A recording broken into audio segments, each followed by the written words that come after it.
I am just making sure everything is good. And I am just making sure everything is good. Yes, it seems that way. Sure sounds all right. So, and do you know what? Do you know what? Do you know what? Do you know what? Round 12 of this fight, we have Hamza Shiraz next, and we have Oleksandr Usyk. And it's a bank holiday weekend here in the UK. Let's make that mic straighten up a little bit. It's bank holiday weekend here in the UK. And blimey, it has been warm. And before going live, because obviously I don't want to let too much noise in, because if I open the windows, it can get a little bit noisy just with traffic and stuff like that. I made sure to keep the windows closed. The things I do for you guys, honestly, things I do for you guys, because it is roasting. It is very warm, but that's okay. That's okay. We've got some boxing to watch. What a show it's been so far. I already saw someone ask me about Richard Torres. Honestly, I mean, should I have been surprised? Not really, because you could argue that he's always been a little bit on the chinny side, and he has. But I just figured with Sanchez that Frank Sanchez was looking so bad over the last few years that I didn't think he'd be able to find a punch certainly like that, certainly that early, to be able to. And I mean, he knocked Torres damn near out cold with that. It was crazy. Yeah, it is. It's very hot in the UK. It's been very warm. So I've been drinking a hell of a lot of water today. And yeah, that's why I said for this live, I was obviously going to, shut the windows, and I have the studio light above me, which is warm. I have the windows closed. I could put the fan on, but it makes a noise, so I don't want to do that. So yeah, we've got a fun 2 hours ahead of us, people. We have a fun 2 hours ahead of us. But it's going to be all right. It's going to be fun. We're going to have some good fun. Not watching this one, but we'll listen for the commentary and remove spam. I've already seen you've done that, mate. Thank you so much for that. You know it's going to be bad, mate, when the spam are already leaving links before the live's even gone on. That's how you know the bots are in full force. Because the last couple of lives I've done, I think one or two have been pay-per-views as well. Well, Dubois versus Wardley obviously was. The bots weren't too bad for, spamming the links. But yeah, when they're doing it first thing, yeah, it's going to be, they're out in force. I hope you're keeping well though, Adam, mate. Are you working? If you are, well, look, you got to do what you got to do, and big up to Sean. If Rico wins, I think that's one of the reasons. Again, it's one of the reasons why I'm just not intrigued about this fight. Yeah, there was a part of me that was like, do I really want to do a watch? Oh, I thought that guy was going to do something there for a sec. That's why I was kind of like, will I, won't I? Because for me, this fight is just not intriguing at all to me. Now, the background looks cool. I like the pyramids. I like all that. But for me, it's just like Rico's not going to win. And I'm not even hearing good things about his camp and everything. So for me, it's just like, meh. If he does somehow pull it off, then yeah, fair play. But I just can't see it. It's not hot today. It was warm. Tomorrow was hot. Well, for me, it was flipping warm today. It was hot today. It was flipping all those things. So yeah. Someone's saying you're going to be sweating. I should be okay. I've got plenty of water. I've been drinking water all day, so we should be all good. We should be all good. I am someone who, being raised in Dublin, I'm not someone who's really accustomed to the heat. And not like London is warm. It's 30 degrees, which is not crazy warm. But yeah, I'm not someone who's accustomed to it. And this is someone who would love to spend time in Central America, so you can imagine. Working tomorrow, but start at 8:30. I just refuse to support this fight. Fair due. Fair due. I can't argue with you on that one, man, to be honest with you. This fight for me, as I said, it's been hard this week to get up for doing vids for it. With Fury Usyk both times, even with Usyk Dubois, you could do fights, you could do videos left, right, and center, because there was always something to talk about. There was always intrigue. There was always something about it. With this one, it's just like, what do I say? Like, what is there to actually say about this fight? Because you're dealing with a kickboxer who, let's be real, none of us really knew who he was. And yeah, I'm trying to, figure out a way to stay optimistic about this. And I always love watching Usyk fight.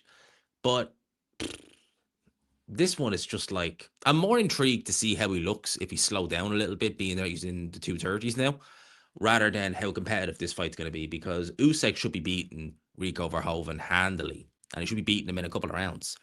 Cattrall is finally a world champion, but it's a weird one, right? So is Cattrall a regular champion or is he the super champion? Because WBA, in their infinite wisdom, have said that Rowley is going to be what, the super champion. So is Cattrall a world champion, or is he just like, because if you think about it like this, Dubois was WBA regular champion in 2022, but he's only classed as a two-time heavyweight champion. He's not classed as a three-time. So my question is this for legit the world title? Because I saw the WBA say they're going to make well, they're going to make Rowley super champion. So I'm like, which is he? Make more sense if he is retired to make him champion in recess or champion emeritus and make this for the full title, because it should be. So yeah, for me, it's a real confusing one. Nah, Jack won, but I found the fight, this fight boring. Well, what's new, to be honest with you, with Jack Cattrall? No offense to the guy, but it's just so difficult watching him fight sometimes. And it is just, I think this is the thing about Jack Cattrall that I don't like, is that I know Jack Cattrall, that's his style. He's not exactly the most entertaining. That's all right. But it's the constant turkey, do this for me, give me this chance. It's like, well, you know, how entertaining are you in the ring and outside the ring? You know, is there, again, I guess it's a, supply and demand market. Do people really want to see Jack Cattrall fight? Not really. Most people don't. So that's why I kind of find it a little bit frustrating, because it's kind of like, well, Cattrall just has to go and literally simp for Turkey to just give them these shots, when there are fighters way more entertaining who, you're like, you could have put them on the undercard. I found it a bit interesting. It's coached by Peter Fury. If I was a novice, yeah. But Peter Fury can only do so much, though, mate. That's the thing. Like, Peter Fury, as good as he is, there's only so much you can do with a novice. And that's exactly what Rico is. He's not had to pace himself for anything like this. He's very heavy. For me, it's just, I just can't understand why this is even a fight. Like, I mean, the fact that they were going to give Rico to AJ before the crash, I don't see why they couldn't have just done that in the summer anyway. Because, AJ's fighting in the summer. He's fighting that second best Albanian guy. I mean, at the end of the day, like, they're probably on par. Neither fight is going to be particularly competitive. So why don't you just? It's a weird one for me. It really is. And again, I've just not been able to get up for this fight whatsoever. And you think about it, this month, we've already done Inoue Nakatani. Loved that fight. Enjoyed doing loved all the build up. Had great time doing that. We had the Dubois versus Wardley fight, which I couldn't wait to do a live for. And then we had even Dave Allen last week. There was a bit of intrigue in that fight. This one is just like, all right, we're going to see Usyk Verhoeven, and then what are we going to see then after? So, yeah, for me, it's just the case of, right, get Hamza Shiraz on. And, Adam Smith didn't exactly help Hamza Shiraz in the build up to this fight, when he was saying about the guy he's fighting, who's never fought past domestic level, and he's pushing 40. You're not exactly selling the fight to the audience, Adam Smith, with that. That's a real kind of a, okay, that, when someone is pushing 40, they've never gone past European level. That is normally who's fed to a prospect, who you try and make the prospect look good. And even then, you kind of know what you're going to get. You're kind of like, it's not going to be great. The prospect should do the job for a world title. That's even worse. That's when you're just like, oh God, this is going to go one way, and it's for the house fighter. Because you want to see a little bit of competition. And, some people are going to say, oh, but, that guy, Frank Sanchez, knocked out Richard Torres. Well, yeah, like, on paper, that's a reasonably oh God, that's a reasonably competitive fight. Oh no, thanks, Adam. I already sorted that. I don't know why that wasn't coming up. Yeah, spammers in the building. But yeah, that was a reasonably competitive fight. It was always going to be that. It was just a case of, how competitive would it be? Not very. Well, allegedly he was offered a fight in Ngannou before Usyk, but it made more financial sense. Well, it would have. It definitely would have made more financial sense to go into boxing. But I don't know. I just think, for me, the whole gimmicky aspect of this, it's just something, I don't know. There's just something about this whole show that's just very gimmicky. And it just kind of takes a little bit of the fun out of it. And you've noticed that a lot with these Riyadh shows over the last, let's say, year or so. Just in the chat about Frank Sanchez KO, crazy. I didn't think Frank Sanchez would win this fight, to be honest with you. I genuinely thought that Frank Sanchez at this stage of his career, probably a bit too far gone. Knees were acting up and stuff like that, but damn, I was wrong. Thing is, that's a good name on the card, not a massive one in competitiveness and intrigue. Yeah, I think Adam Smith certainly, because I didn't know too much about the guy. I knew his resume wasn't anything amazing. But when you have a commentator basically telling you that he's pushing 40, he's never gone past European level, you're like, that's not what you want. That's not what you want to be hearing. I did not know Rick Reno was as short as he is. Look at him. Look how tiny he is. And Rick Reno, you ever see Rick Reno when he's holding the belt? He always has the look of a guy who's holding in a fart or he needs to take a dump and he's just holding it. You ever see him when he's holding the belt? He's always like, and he literally looks like he's holding in something and just waiting for, like, take the picture, something like that. I don't know where they got him from, but the shades, the shirt, the hat, I don't know. Rick Reno is I just, there's a lot to be said for just being, dapper. You could be the money, you could wear the 3-piece suit and you'd have that aura about you. Rick Reno just has, you look at him and you just think that's humor more so than anything else. Yeah, it's aged very well. But, like, how well can a win age when you beat someone who basically had one leg? We know Sanchez was compromised in that fight. The fun thing is, if you go back and watch that fight, Sanchez, even with one leg, he won the first round, and that was all he had left, really, because he was clearly compromised. So you do look at that fight and you say to yourself, all right, if he wasn't injured, and again, Sanchez is someone who's not made a great deal of money in boxing, Cuban heavyweight, he's probably, well, he definitely defected from Cuba. So he came to the States with probably, not a pot to what in. And to be paid Saudi money on Riyadh shows, especially back then when they were paying, the bag every show. For him, it was a probably real case of, look, whatever you do, don't fumble this bag. If you lose, you lose. Worry about what you do after. But for this fight, just get the bag and then see. Because that's genuinely what it appeared when Sanchez fought Caballel. So I always say, you're right, the win is aged well, but it's not a true reflection on how that fight really should have been. Because, let's be real, Frank Sanchez had one leg. Frank Sanchez could barely do anything. He could barely move. He could barely defend himself. So for me, it's like, all right, a prime Sanchez moving. That's a really interesting fight. No, I didn't hear that. Ade threw Bacoli's name into it. Well, I'd probably give Frank Sanchez a reasonable shot in that fight because, Bacoli, God knows where he's at these days. He's barely done it in the last few years. He's always out of shape. So you'd probably give Frank Sanchez. And again, people say about Frank Sanchez's age, Bacoli, there's no way, because Bacoli's only something like, 34, 35? That's, yeah, I'd say they're probably similar in age. And big up to, I always have to try and word my way around that name. And I agree with you, by the way. Let's just say, I don't know how, I don't want to say it for the algorithm, but something Starmer. Hope all is good, bro. Keep the good work. Thank you for the £2 and for the great name, man. We love that name. We don't like Keir Stammer on here at all. So that name works out perfect. Here we have Ade, Malik Scott. Malik Scott in the media aspect, I'm still a little bit, unsure about Scott. He doesn't add anything. And when you look at Malik Scott, I find Malik Scott a very, we know he's a weird guy. Before he married Kate Scott, we know what he was doing online.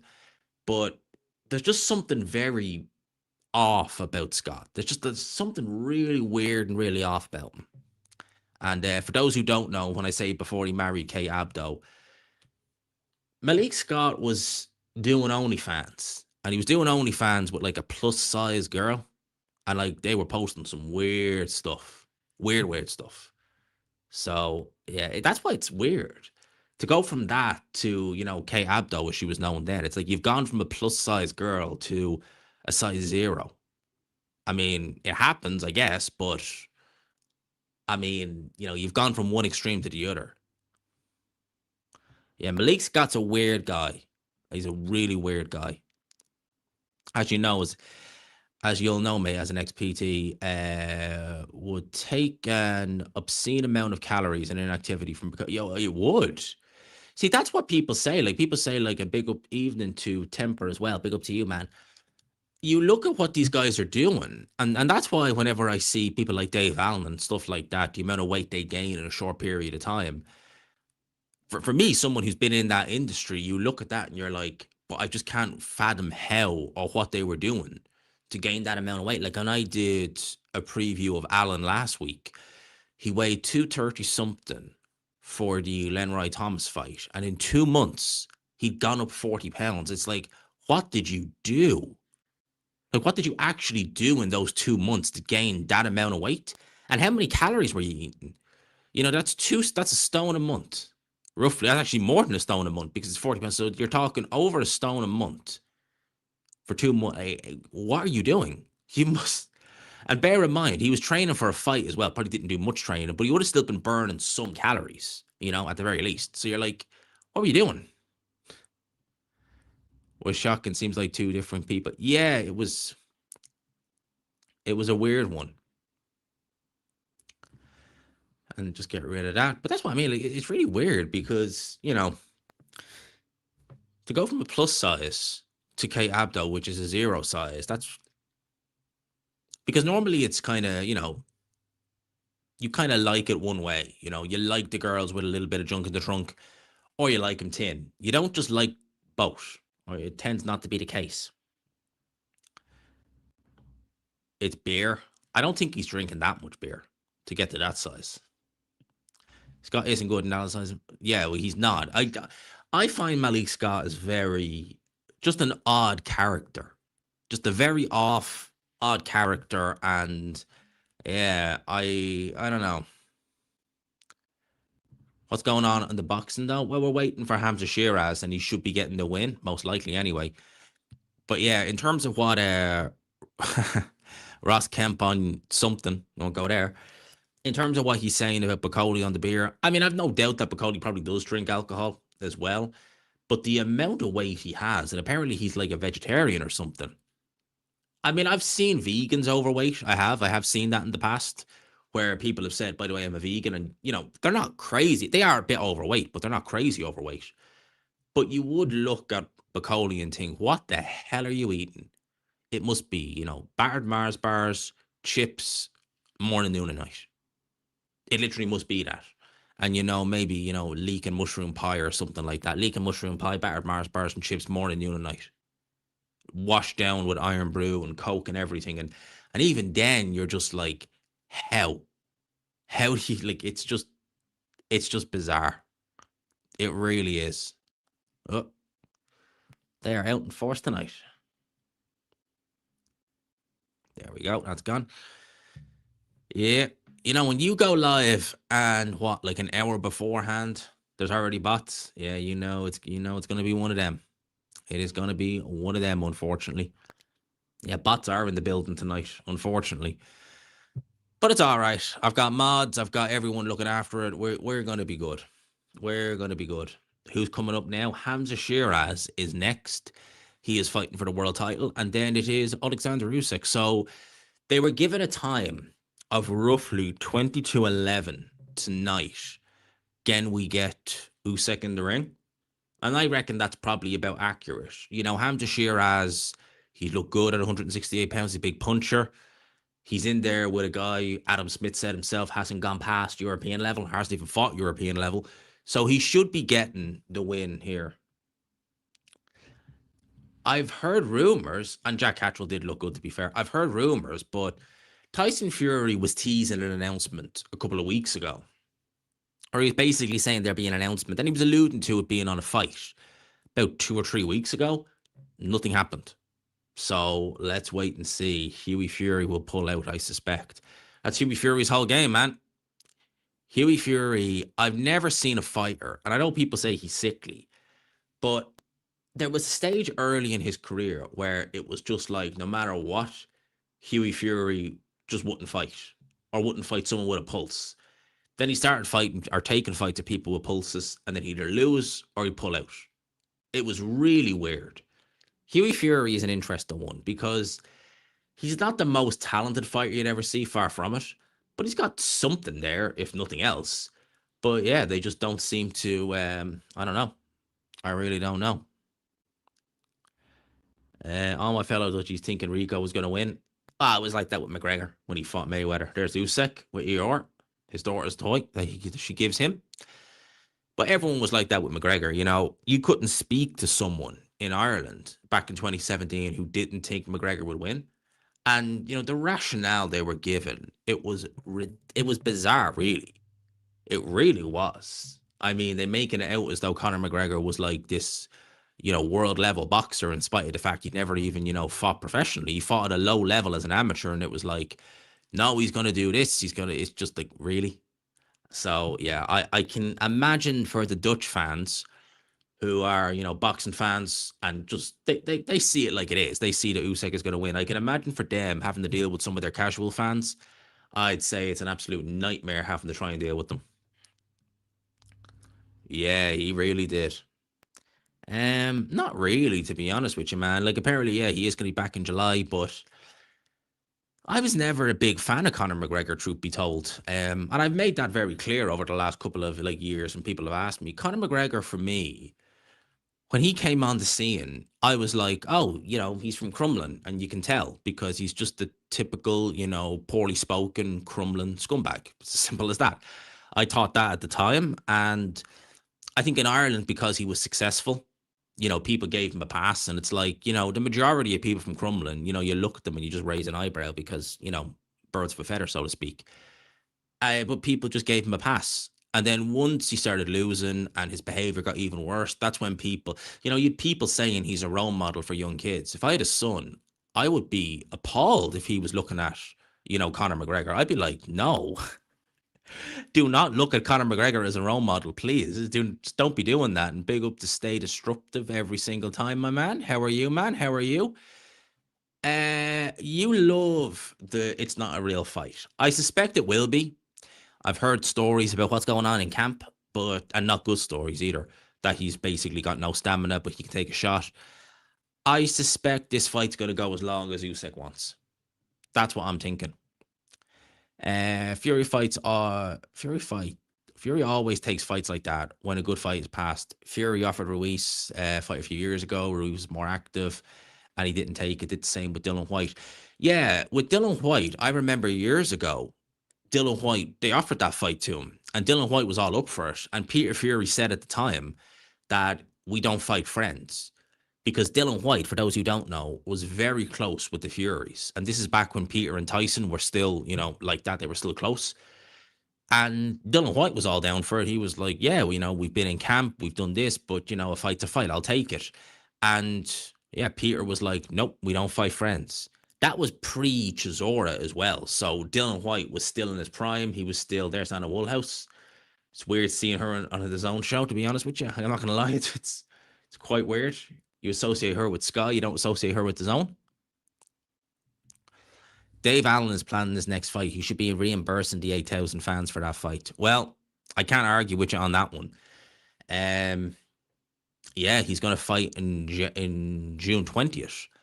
And yeah, look, I think that if whatever Dave Allen is saying he's going to do, I think that fight against Hrgovic, I think that's turned a lot of fans off him because it's the same old thing. And, he alluded to it in the post-fight that, take a couple of easy fights, get the fans back on his side, and then take another fight like this. And, yeah, just try and milk it. I think with Dave Allen, I think the cat's out of the bag now with Dave Allen. Well, it's been out of the bag for years, but he's someone who doesn't try. He doesn't put the work in. And, with gimmick fighters, they chase money. And Dave Allen is basically trying to do that. He is chasing money. And there's nothing wrong with that. It's a prize fight at the end of the day. But you've someone like Johnny Fisher is a gimmick fighter, and he's starting to embrace that now. He's basically saying, I won't fight for anything less than 100 grand and this, that, and the other. So he's embracing the fact he's a gimmick fighter. Yet and still, he comes in shape and he tries to win. Dave Allen just doesn't come in shape. and he doesn't try to win. But yet, and I was listening to Hatman. I was listening to his live stream last night, and he was talking about fighters. Basically, he was talking about American commentators and how they used to troll back in the 90s and the 2000s, like Jim Lampley. They used to troll, certain fighters they were born in and this, that, and the other. And I just remember thinking, like, and he was talking about how UK commentators tend to like the loser, which they do. I think it's a UK thing in general. They just tend to go for the losers. And I just thought, like, if Dave Allen was in the US with his attitude, with everything, he would literally he'd be up, what's creek without a paddle, because no promoter in the US would want to give him the time of day. The networks would absolutely go to town on him. But yet in the UK, it's the opposite. In the UK, it's like, oh, yeah, we want him. Oh, he's the nearly man. He's the every man. We like the plucky underdog. Whereas in the US, they just be like, he's a loser. And literally, they would be like that. Everything is good. Apology, man. Everything is really good. Dave Allen is British level. Is he even? There was some guy in the live a couple of weeks ago who was saying Dave Allen is top 15. I mean, wow. Top 15? Top 15 or what? Because it's certainly not heavyweights. But yeah, is he British level? I mean, that's even a hard one to say. I mean, you've Richard Riakport's British champion. I wouldn't give Dave Allen a prayer over him. Personally, I'd be thinking Dave Allen he'd probably get stopped in that fight. That's a good comparison. Although Joey DeWaco has some wins, but that would be a decent comparison. But again, the difference is Joey DeWaco is a plucky underdog, and yet he's just seen as a journeyman. You don't see him on top ranked PBC shows, or if you do, he's way down the card. He's never headlining, and he's brought into Lewis. So again, in the UK, it's so different. You have Dave Allen filling stadiums out. Yeah, you would.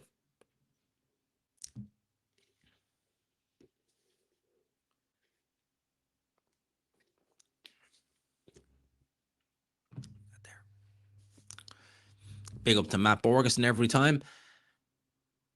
What's a worse mismatch? Baggage or Verhoeven?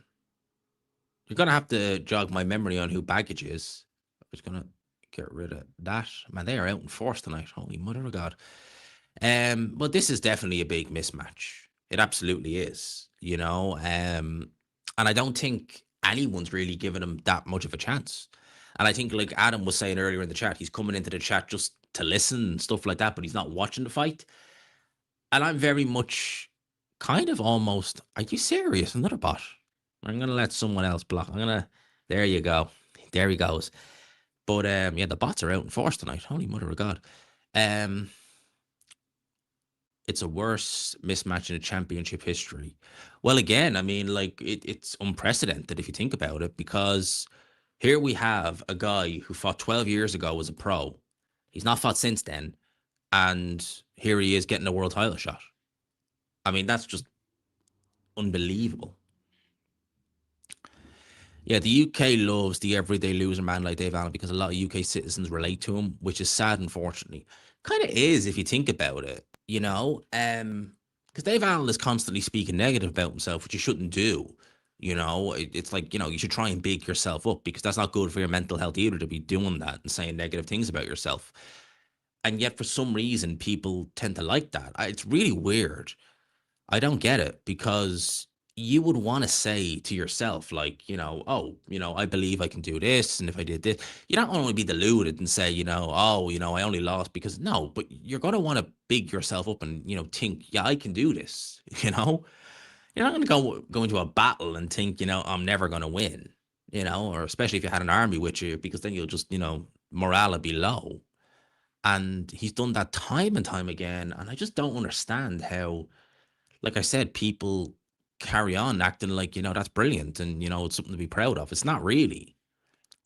Yeah, I thought that as well. I thought he'd get soundly beaten, but at the very least, he'd try and go the distance. It wasn't even that. And no other sport would you see it. No, you wouldn't. You absolutely wouldn't see it. Imagine if a badminton player was just given a space in the final of Wimbledon. Yeah, but it is, though. And, I again, Dave Allen for me has always, long before, he, took offense to things I was saying just about his weight back about a year ago. Dave Allen was saying things, back in 2020 about how, I'm not given enough chances and this, that, and the other. And it's like, mate, Eddie Hearn literally wheels you out onto every major pay-per-view card, and you don't come in shape. It's like you're given all these opportunities. And what? Like, it's bizarre, really. And again, I think that, after last week, I think a lot of people are just like, yeah, we're done. I think the casual audience, because at the end of the day, right, people paid their hard earned money. Some of them traveled. They were in, Doncaster was raining. It was in an arena where the undercard wasn't very good. And to just turn up and not do anything, that was just, that was bad form.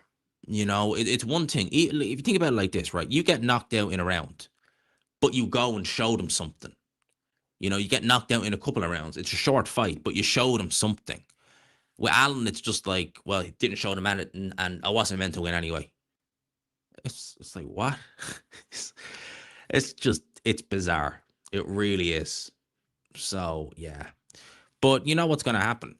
You'll have the people who will see him maybe get 1 or 2 wins. They'll think, oh, Allen, this time, the 10th or flipping 11th time, it's different. He'll go in there against someone like a Reactor, someone like that. He won't try, and then he'll say, "Oh yeah, but I wasn't meant to win," and so on and so forth. Backing him to the hilt. Yeah, but they again, he's been featured prominently on Talksport, as has Johnny Fisher. So, they will, and Talksport aren't exactly the most objective when it comes to that kind of thing. And I think someone was saying Talksport had Allen as favorite or something like that going into the Hrgovic fight, which is bizarre. You know, if you've done work and punditry with somewhere like Talksport and stuff like that, they will be a lot more biased towards you. It's just inevitable. But that's where, journalism should be objective. There are plenty of fighters who I've met and I like as people, but if I don't think they're going to win, I don't think they're going to win. It's as simple as that. And yeah, for Talksport to be acting like Alan had a chance and he can do X, Y, and Z, it's really strange.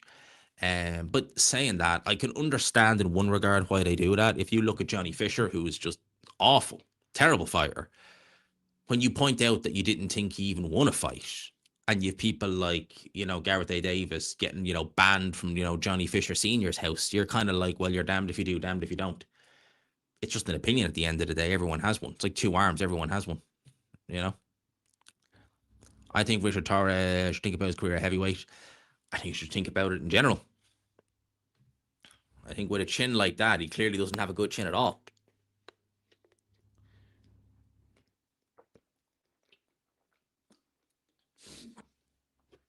I mean, that makes you want to watch the fight, doesn't it? 89% of people on the zone think Hamza Shiraz is going to win this fight. This is going to be fairly one-sided.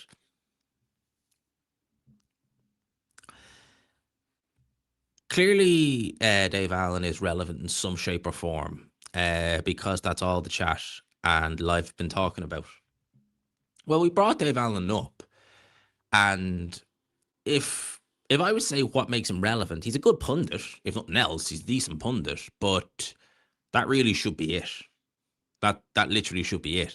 Stick to punditry, because with boxing, he's better than the average, Joe Blow, but still, he's been able to get a living out of doing literally nothing. Am I going to stream the fight? Hell no. Live watch along, it's reaction only. We will not be streaming no fight. We'll commentate on it, but in terms of actual streaming, no, that is not gonna happen here. Yeah, I know he manages that Stevie Levy, so good luck with that. The real life Vicky Pollard. But now, that is such a cool backdrop, though. It didn't work when they did it in Times Square. That was awful. That was really, truly awful. But this is working a little bit more. Luis Pabon, the referee, it's a good referee, normally. Although he did have a mare when he refereed Klitschko Povetkin.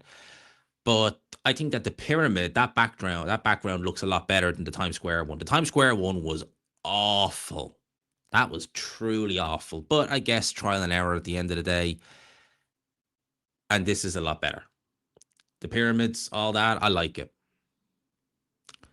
No, not everyone can be amazing. No, they definitely can't. Torres leaned on the left on end, a peach of a shot. It was a peach of a shot. He really, I mean, he hit the deck and he was not getting back up. I didn't think, I was shocked when I saw it because I was thinking Torres should win this fight.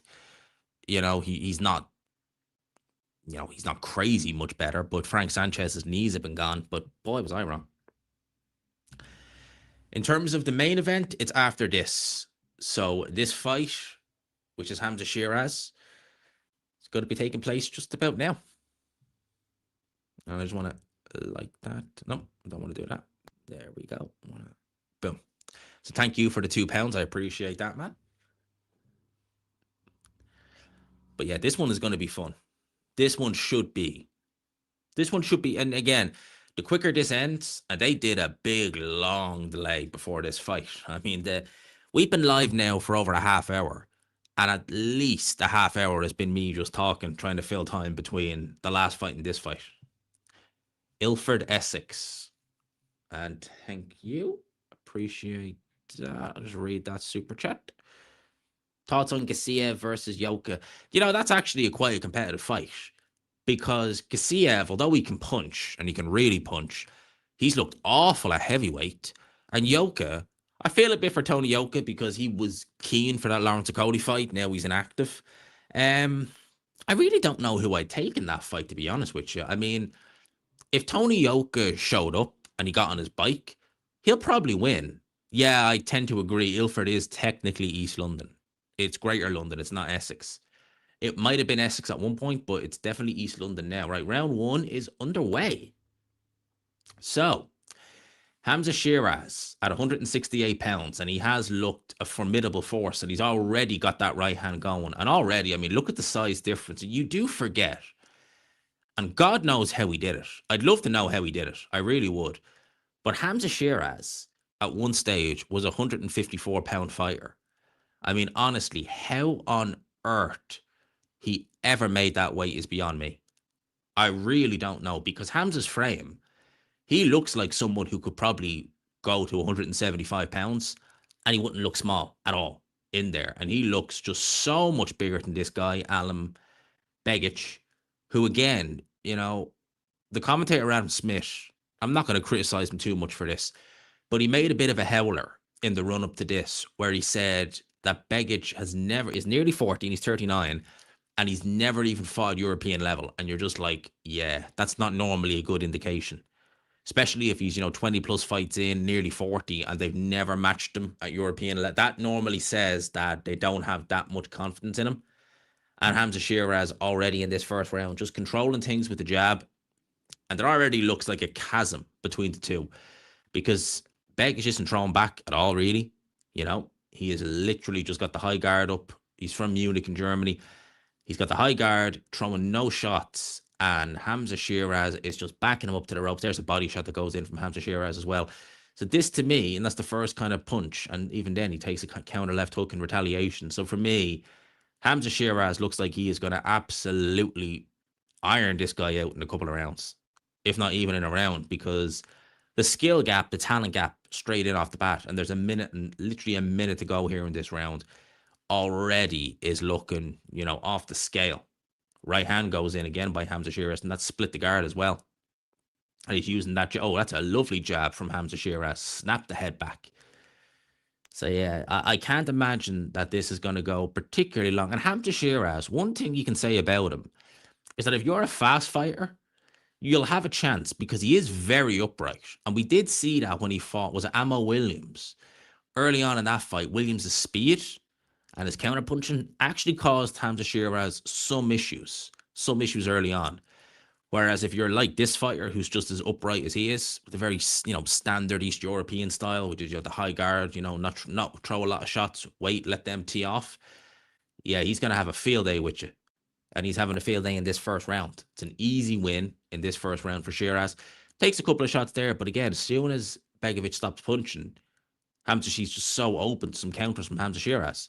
So a very easy first round to score. That jab looks on point.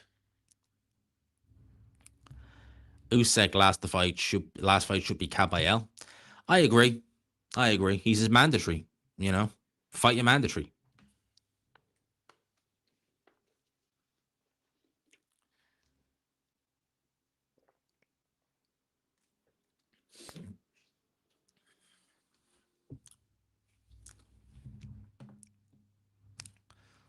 What is the point in this fight? I mean, the card hasn't been terrible. Saying the card's been bad, the card hasn't been that bad. The card last week was a hell of a lot worse. But certainly the show Frank Warren put on a couple of weeks ago, the Warty Dubois show, yeah, that was way better. That was fun. That was a fun show. We enjoyed that show. Andy Lee and Jason Quigley, the assistant. And Andy Lee has been doing great work out of his gym. Really has. Fighters who've trained with him come on leaps and bounds. Yeah, card's absolutely fine. Round 2 is underway.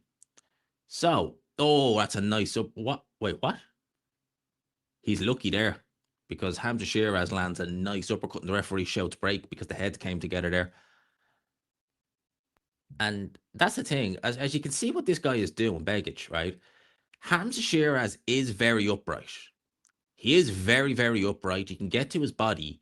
You can punch with him a little bit. But the problem is, if you don't have the speed or defense, which he evidently doesn't, that uppercut hurt him, by the way, as well. That uppercut hurt him, and Hamza Shiraz double, triple left hook. Another left hook goes in. He's hurt Begic in this round. He's hurt him in this round, and Hamza Shiraz, I think, is going to go through the gears and go through the motions. And that uppercut, once he started bringing that uppercut into play, because again, if you've got a high guard like that, the uppercut is the shot to be thrown. Looks like he's hurt him again in this round. And he's got 2 minutes to go. Begic, that's a lovely and such a long. The length of Hamza Shiraz's arms are crazy. He's able to just lead with that left hook and it just lands. And from a good distance back, and look at that. And there's one thing you would say about Shiraz when he's up close, because his arm length is so long. Some of the shots he throws up close, they actually do lose their shape a little bit. They're not as compact, they're not as crisp. But again, another left hook, and he is rocking Begic with every left hook he throws. Jab again on par from Shiraz straight through the guard. Another one. Very powerful jab. And every time he punches with Hamza Shiraz, Hamza just tucks up, nothing, and then he just backs him up to the ropes. Right hand goes in, overhand right, left hook. There's another right hand that goes in. He's hurt him again and backs him up to the ropes. This is target practice for Hamza Shiraz. And look at that jab. Look at that. Right hand goes in, another right hand. Referee's already having a look. Left hand goes in again. They are urging him to start throwing punches, but it's all for nothing. You know it's bad when the referee, after only 2 rounds and you have a minute to go in the second round, is already having a look. Because he was having a good look there at Begic there. He was having a good look. And there's another left hook, and he hurts him again with the left hook. The left hook has been, and you shouldn't be doing that, holding your left hand out like that, but left hook goes in. Oh, another one, and another one. And Begic's legs look like they're unsteady as well underneath him. 40 seconds to go. Still throwing uppercut. Body shot. That's down. He's down from a body shot in round number 2. He's up fairly quick, but he is hurt and he goes back down again. Is he going to sit the count out? Up to 8, 9, and that is it. It's done. In 2 rounds, Hamza Shiraz, world champion. In 2 bloody one-sided rounds, it has to be said. But Hamza Shiraz is now the WBO champion. And am I right? Am I right in thinking this is Andy Lee's first world champion too? Because Paddy Donovan lost his world title fights. Hamza Shiraz now is a world champion. Joe Parker was interim champion. Am I right in thinking this is also Andy Lee's first world champion as well? Are they fighting already? Well, if this was Frank Warren or Eddie Hearn, I'd be saying they're going to get a move on and we should have the main event within the next 20 minutes. Because it's the Saudis, they are probably going to milk the living crap out of this lull. So I reckon we've got at least a half hour, at least, maybe more. Seriously, maybe more before we have the main event. Because the Saudis absolutely milk the time. And we knew this was going to end early. We knew it. And you could tell in the first round, you were like, yeah, this is not going, this is a foregone conclusion, this fight. And look at that, lands a little overhand right, little short left hook, uppercut, lovely, and then boom, left hook to the head as well. And by then, the writing was on the wall with this guy. This was just a formality. Jab, look at that jab. No defense from Begic at all. The punching power of, oh, look at that. Hamza Shiraz punching power on full display. Right hand goes in, and Begic just had no defense to speak of. And then, boom. Body shot just under the armpit, up on the rib cage. That's it. Well, he's now at 168 pounds, so I can't see him fighting Adames anytime soon. Although Adames did win that fight. We all know that. But it's Frank Warren's way, unfortunately. Frank Warren has a good relationship with the WBO, and here we are. Hamza Shiraz. I think I would have liked to have seen him fight someone a little bit more durable and make this a little bit more competitive than this. But, it is what it is. Sanctioning bodies do what they got to do, and the ribcage shot hurt a lot more than people think. Oh God, yeah. As soon as I saw it, I was like, yeah, he is going to be feeling that shot. There's no way he's going to just get straight back up. Those ribcage shots. The thing is, because your leg, everything just goes numb, but your mind is still fully cognizant. And then the weird thing is, but those body shots, they hurt like absolute hell. And then about 30 seconds later, you're fine. Like you literally, I'm sure now the pain he was in from that body shot is gone. Like his probably nose is probably still sore from the jabs, but the body shot he took, he's probably feeling fine now. I am definitely ain't going to be showing the fight. Oh, apparently Adames is going to super middleweight. Oh dear. And again, it shows. See, Shiraz being very upright. If you have some speed, you get under his shots, you are going to cause him absolute hell because he's very upright. He's very easy to get to in the body. And as we saw again with, Ammo Williams and Carlos Adames, you've got some speed, you've got some accuracy, you'll have success, a lot of success. But that Begic guy, you could tell instantly, you were like, yeah, it's not going to happen. And someone like Berlanga, he's slow, he's a big target. He was never that good anyway. He's a bit of a punch. That's about it. Hamza Shiraz was always going to look good against someone like Berlanga. Always. Because Berlanga is just a big, enormous target. That's all he is. That's all he ever was. He was a bit of a, if you think about it, Berlanga was a bit of a gimmick fighter, if you think about it, because Top Rank sold him as, 16-0 and 16 first round knockouts. So Hamza Shiraz at 160 pounds, apart from the Adames fight, that was some good work. Beating Ammo Williams, that was a good win. When he knocked out Liam Williams, I know Liam Williams had seen better days, but that was a pretty good win. And at 168, let's wait and see. We don't have much to judge him on. Berlanga, meh. This, meh. Let's see him in there against the likes of Canelo. Let's see him even against Kylian Mbappe, or was it Kylian Mbappe? Thinking of Kylian Mbappe there. Christian Mbappe. I would pick Hamza Shiraz handily. In fact, I think that it would go similar to this fight. The only difference is Mbappe is all offense, but that would just give Hamza Shiraz way, way more opportunities to land his big shots. I think he would absolutely beat the brakes off Mbappe. That Argentinian fighter who drew, what was his name? Something Martinez. That'd be an interesting fight because I thought he beat Mbappe. That would be a more actually, I wouldn't mind seeing him fight Hamza Shiraz next. Actually, something Martinez, was it Lester Martinez or something like that? That'd be a good shout. I wouldn't mind seeing Hamza against him. That'd be a good fight. Actually, that'd be a really good fight. Actually, quite like that fight. How was he ranked top 5? Well, I think a lot of it is if you win like an intercontinental belt and stuff like that. That's how Anthony Yarde got a lot of his title shots. Wins an intercontinental belt, defends it a few times, boom, before you know it, you're high up the rankings. Especially in the way he did it, finished him show class. Oh yeah. It was a brilliant ending. And I think the way Hamza Shiraz handled himself, because Berlanga was absolutely behaving, well, he always does, but he behaved like a particular twat going into that fight. Saying he's tea and crumpets, he's this, that, and the other, No, that's not Hamza Shiraz. Hamza Shiraz is from East London, and he's tough. And he found out the hard way. He was bad. He was, Yeah, he was not good at all. And by the way, I haven't asked yet. 300 people in the building. If you haven't already, do please consider hitting the like and subscribe button.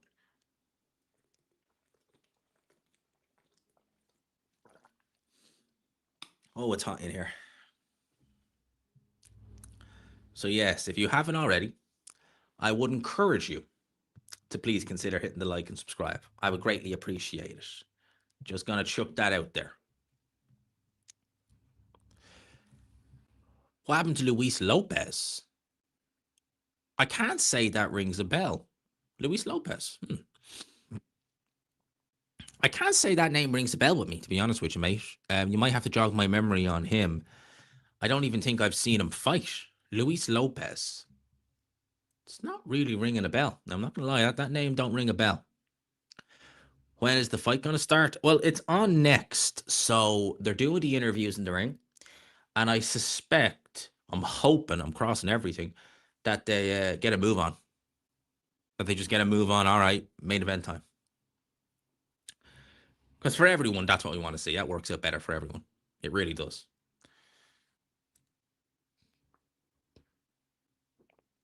Spencer Brown in the ring. There you go. Hamza Shiraz pointing to Spencer. That is a Frank Warren fighter, by the way. No sign of Frank there, though. And Spencer Brown with the glasses. The purple jacket. He was a featherweight. He was a featherweight champ. Beat. Oh, you mean Mauricio Lara? Is that who you mean? He was a featherweight champ. He beat Josh Warrington for the belt. Oh, no. You mean Alberto Lopez. Luis Alberto Lopez. Yes. Well, he got knocked out a couple of fights ago. And didn't he... Am I right in thinking he suffered some neurological damage, like a bleed in the brain or something like that? Don't quote me on that. Yeah, Luis Alberto Lopez. I'm sure he suffered some neurological damage as a result of that, so he couldn't carry on. Don't quote me on that, but I do know he took a beating in a fight, he got knocked out, and there was some residual damage following on from that. I do think that was something. And just while we have a bit of a lull, I'm going to just check and see if F1, the qualifying, has started and how that went. F1 qualifying. I just want to just see really quickly who's on pole. Okay, George Russell on pole. Interesting. While we have a bit of a lull, I just want to see what the grid looks like. George Russell on pole, no surprise there. So what's the lineup looking like? Russell on pole. Charles Leclerc 8. God blimey. All right. Did it start yet? Not yet. Fights just ended, Hamza Shiraz. So I would imagine they'll do a little bit of a preview. And then hopefully we get this fight on nice and quickly. Hopefully, anyway.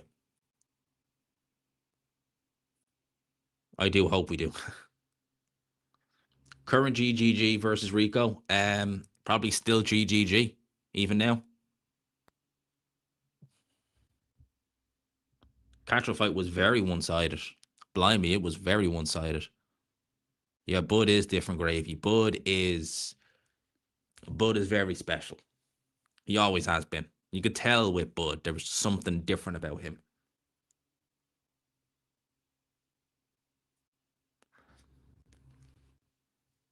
I'm not sure who I rather, Malik Scott or Mike Coppinger up there. I would pick Hamza Shiraz comfortably over Ben Whittaker.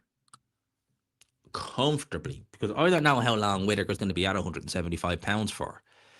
And for me, I just think he's looking better. And actually, speaking of, Ben Whittaker is with Andy Lee. So that fight wouldn't happen. One of them would have to leave. One of them would actually have to leave. And you said he suffered a brain bleed, but apparently was cleared to fight again. Really? Oh boy, that's not good. I distinctly remember he was hospitalized, I believe. And he certainly suffered some form of injury post-knockout.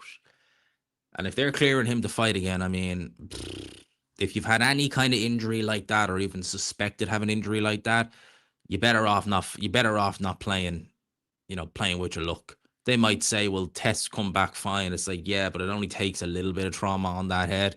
Boom, you're back to square one. Looking a bit like MC Hammer. I can't get my head around how Malik Scott is just a weird guy, but he doesn't add much to these broadcasts. I just don't understand. I mean, obviously, when your wife is Kate Abdo, it can help, but I've never really just, I've never really feel like if you see there Tony Bellew is not amazing, but he's a lot better than Malik Scott. Hell of a lot better. Malik Scott looking like MC Hammer. I give Rico 4 rounds. As in 4 rounds of just being in the ring, or just 4 rounds of actually winning. That brought a whole lot of laughter out of me. Out of what? What, the Malik Scott looking like looking a bit like MC Hammer with the wind blowing. Ugh, these bots, I swear, man. Scott never had a right pick as far as I'm aware. Yeah, like, again, I just don't get. Malik Scott started training Wilder, started telling him everything he wants to hear. They're the only fans with that big plus size girl, and then all of a sudden he's married to Kate Abdo, and now he's doing the zone left, right, and center. It is a very weird trajectory that he's been on, to say the least. But hey, it's working for him, I guess, if nothing else. 4 rounds in the ring. Yeah, well, I don't have any tattoos anyway, but the head tattoos I just don't get. I mean, I don't get tattoos. Again, if you like them, that's fine. But tattoos for me have never really been, my thing. But a head tattoo, I just don't get it.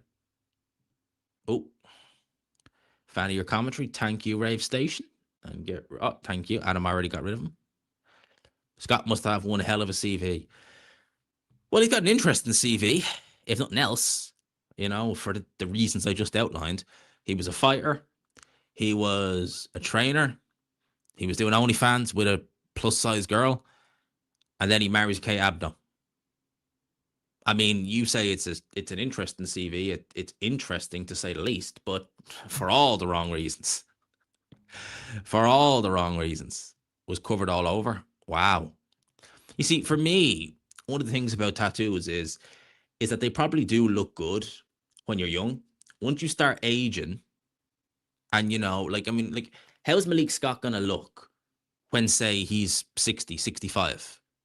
Those tattoos, they're gonna look a little bit on the silly side, I think. I think they are gonna look a little bit on the silly side. I'm hoping they don't do that, man. I'm really hoping they don't do it. I suspect they will. I was seeing before he went live that they were saying ring walk time is going to be around about a quarter to 11 UK time. Now, there's no reason why they shouldn't just get a move on, but it's Saudi. When it's Frank and Eddie, they just tend to get a move on. Simple as. When it's Turkey, all bets are off. All bets are off. That's why I like it when they're in the stadiums, because if you're in a stadium in the UK, you've curfews. So even if Turkey and everyone want to, push it out, they can't do it because they got to get out by a certain time. They're in Egypt. Pyramids don't give a damn. They've been around for God knows how many thousand years. They ain't going to care how late it begins. It can begin as late as they want, man. Yeah, they look silly as you age. Yeah, and I think that's all. Like, again, I never really liked tattoos, so I never wanted to get one. But obviously, the older you get, like the way Usyk has them there, that's not terrible. But I can imagine, when you're in your 60s, 70s, your skin sagged a bit, they're not going to look quite right. But on your head, I just don't get it, me personally. And whenever I've seen kind of older guys with tattoos, I just think like, they do look a little bit silly, just on older guys. So for me, I've never had one, no intention of getting one, don't need one, don't do needles anyway. So yeah, man, it's 12:30 in Egypt. That's crazy. That's actually crazy. They That's another thing about the Saudi shows. Whether it's in the middle, whenever it's in the Middle East, they don't really care what time it goes on or starts at over there. They're just like milk it, milk it. And the thing is, a lot of the media fly back first thing the next day. So it is. I just find it a little bit unfair on the media because, say your flight is at like 7:30 Saudi time, and you're getting finished by the time everything wraps up. You finish at 2 a.m. Well, you may as well just stay awake, or God forbid. Because remember the 5v5 show that ended at something like 1:30, nearly 2 a.m. UK time. Many of the people there ended up literally just hopping on like a train and going straight to the airport. No sleep. Uh, yeah, they do, and I agree. Although, as I said, Frank and Eddie tend to get on with them a lot more as well. But yeah, when the Saudis are involved, they milk the living. I mean, I hate to bring it up, but I will. When they did that Fury and Ngannou show, oh my God. Co-main was done at about 9 o'clock, and they did well over an hour of just killing time, killing time, killing time before the main event. It was ridiculous. I will never forget that. That wasn't fun because I did a live for that at the time. Oh, that was not fun. Middle East boxing hasn't been good for the sport. They've stolen it and stunk out the atmosphere. And there is a lot to be said for the atmosphere. You know, when I do these watch alongs, I'm not really taking the atmosphere in because I don't have the sound on and stuff like that. But when you watch it back and you see it, the atmosphere is a big thing. You know, and it does help. It makes a fight in many ways. You really don't get that in Saudi Arabia. Now, they had the Royal Rumble out there this year, and it just tanked. That's why WrestleMania next year is going to be absolutely garbage. It's going to be absolutely awful in Saudi Arabia. The 2 days are going to be, they're going to make a bomb. They're going to make an absolute fortune. But yeah, they are going to be absolutely awful. Awful. Adam Kalnacki. Oh, remember him? Well, Adam Kalnacki was a volume puncher. And yeah, he wasn't very good either. Kickboxing, he's very entertaining to watch. Man, he's been in some wars. That's not good. If he's been in some wars, then that's really not good because that insinuates then that God knows what's going to happen when he gets into a fight in boxing. Is he already over the hill? Because again, you only have to be good in kickboxing for 5 rounds. Over a 12 rounder, not ideal. Not ideal at all. Now, I'm hoping they're going to get a move on with things. I really am. They have a poster of Usyk Verhoeven there. And I swear, people, I'm hoping they're just going to get a move on.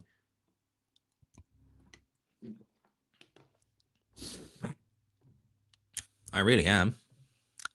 Let's wait and see. They're showing a preview of what we've got to look forward to on the zone over the coming months. Boots versus IS. That'll be good.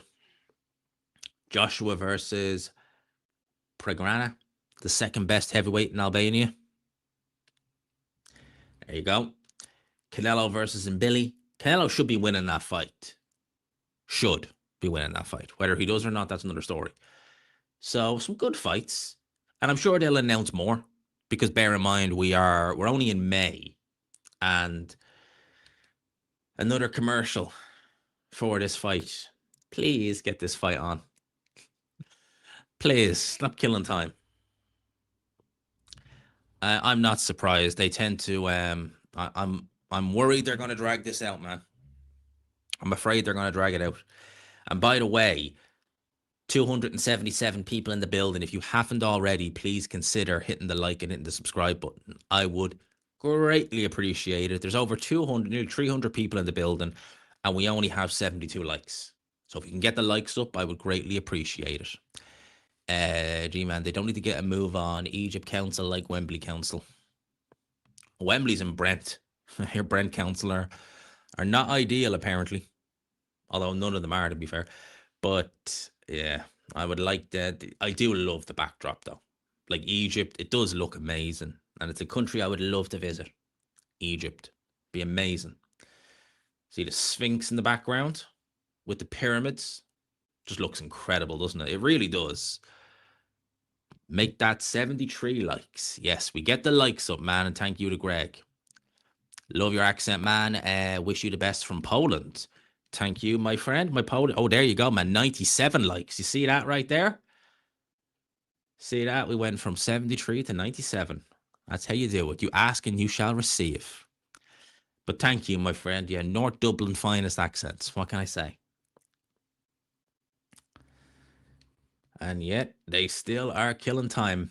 Ade, man, I'm going to meet up with you next week and I'm going to say, please, why does Turkey insist on killing time instead of getting the move on with these fights?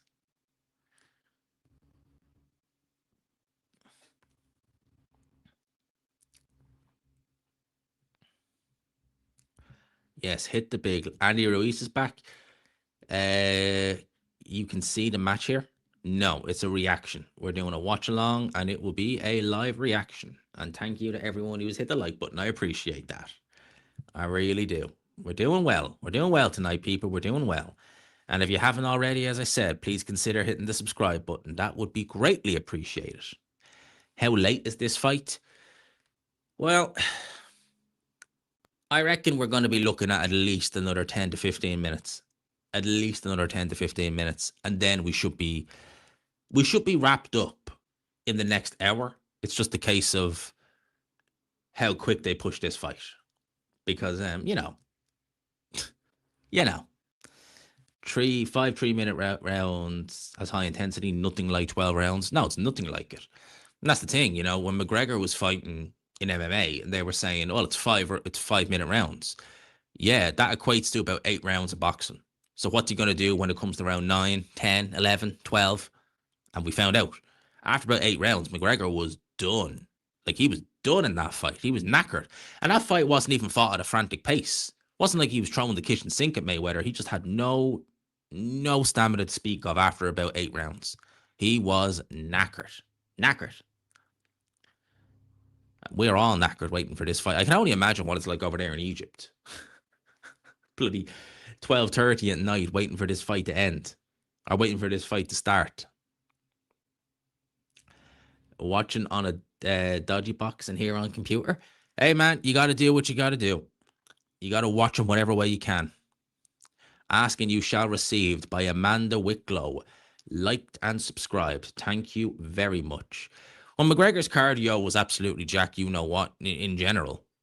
You know, he was absolutely garbage in general. Like, he bad stamina in MMA. He bad stamina in in boxing. So, yeah, I think for someone like McGregor, and again, his stamina's going to be awful now because McGregor, with all the things he's taken over the last couple of years, with all the alcohol, with all the everything, because McGregor has absolutely to say he abused himself over the last couple of years is an understatement. Blimey. McGregor looks completely different. What's that say? Dark there, not showing up on screens as I suspect, rendering the concept absolutely useless for TV audience. It's only served to make events with that kind of an atmosphere. And the atmosphere, there was no atmosphere back then when they were doing them behind closed doors. They were awful. Even the fighters didn't like it. I spoke to fighters who fought behind closed. None of them liked it. It was awful. It was truly awful when they did that. The behind closed door events. I'll name this account later. I am doing good, mate. How are you, man? Max Holloway is a good striker too. What people think McGregor would dominate. Well, I don't think McGregor's going to be dominating anyone because, as I said, he's not fought in what, 4 years? It's 4 years since he fought. What was the guy's name? He broke his leg against, and he lost. He was knocked out in the fight prior. Someone jog my memory. What was his name? Jog my memory on that. I can't remember. He was from Lafayette, Louisiana, and I cannot remember what his name was. But that's the last time he fought. Dustin Poirier. Thank you. Appreciate that. It was Dustin Poirier. That's the last time he fought McGregor. And I can't imagine that he is going to be better now than he was back then. Again, considering all the things, you know, the drink, the substances, everything. He is going to look a shell of himself. He really will. Because Conor McGregor's a donut. He always has been. But yeah, Usyk looks so much stronger now. Oh yeah, God, yeah, he's settled into it. There's Jason Statham. Boom. Rico gonna shock the world. If he gets even through the first half, he'll have shocked me. If he gets through the first half, he'll have shocked me. That's about as good as I think he's gonna do. Will look worse than Nate Diaz or Nick Diaz's return. Yeah, McGregor's gonna look awful. You know, McGregor, even after he lost to Floyd, because he done so well in MMA, he still had a lot of loyal fans. Once he lost to Khabib and then he started losing regularly, that was it. You know, that was it. It could be like Ronda last week, where she just wants to come in, get a win, and then sail off into the sunset. You know, not be remembered for back-to-back losses and knockout defeats at that. Come in, get a win, and then see you later, MMA. I'm done. Maybe it's something like that. Is this 12 rounds? It is 12 rounds. 12-round fight. He took him to a decision. Only man to KO Holloway. Well, there you go. And yeah, when's the last time McGregor KO'd someone? It was that Cowboy guy, wasn't it? In 2020. That's the last knockout McGregor's had. And even then, he knocked out Eddie Alvarez. He went to points against Khabib. No, he went to points against Diaz. He was submitted by Khabib. And then he was knocked out by Poirier. And then he was obviously, well, he broke his leg in the second Poirier fight. So his form over the last few years hasn't been good. Unless I'm missing someone, when he fought that Cowboy guy, that was the last knockout McGregor had in MMA. KO'd Aldo. Yeah, I remember that. That was 10 years ago, though. But I mean in his recent history. Yeah, Zlatan versus Fury. That'll be an interesting one. Zlatan versus Fury. And there was a super chat in there, which I missed in amongst the bots. Thank you.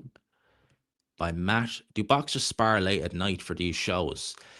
In any gyms I've been in and pro gyms, no, they spar. They tend to spar in the afternoon. At least the gyms I've been to.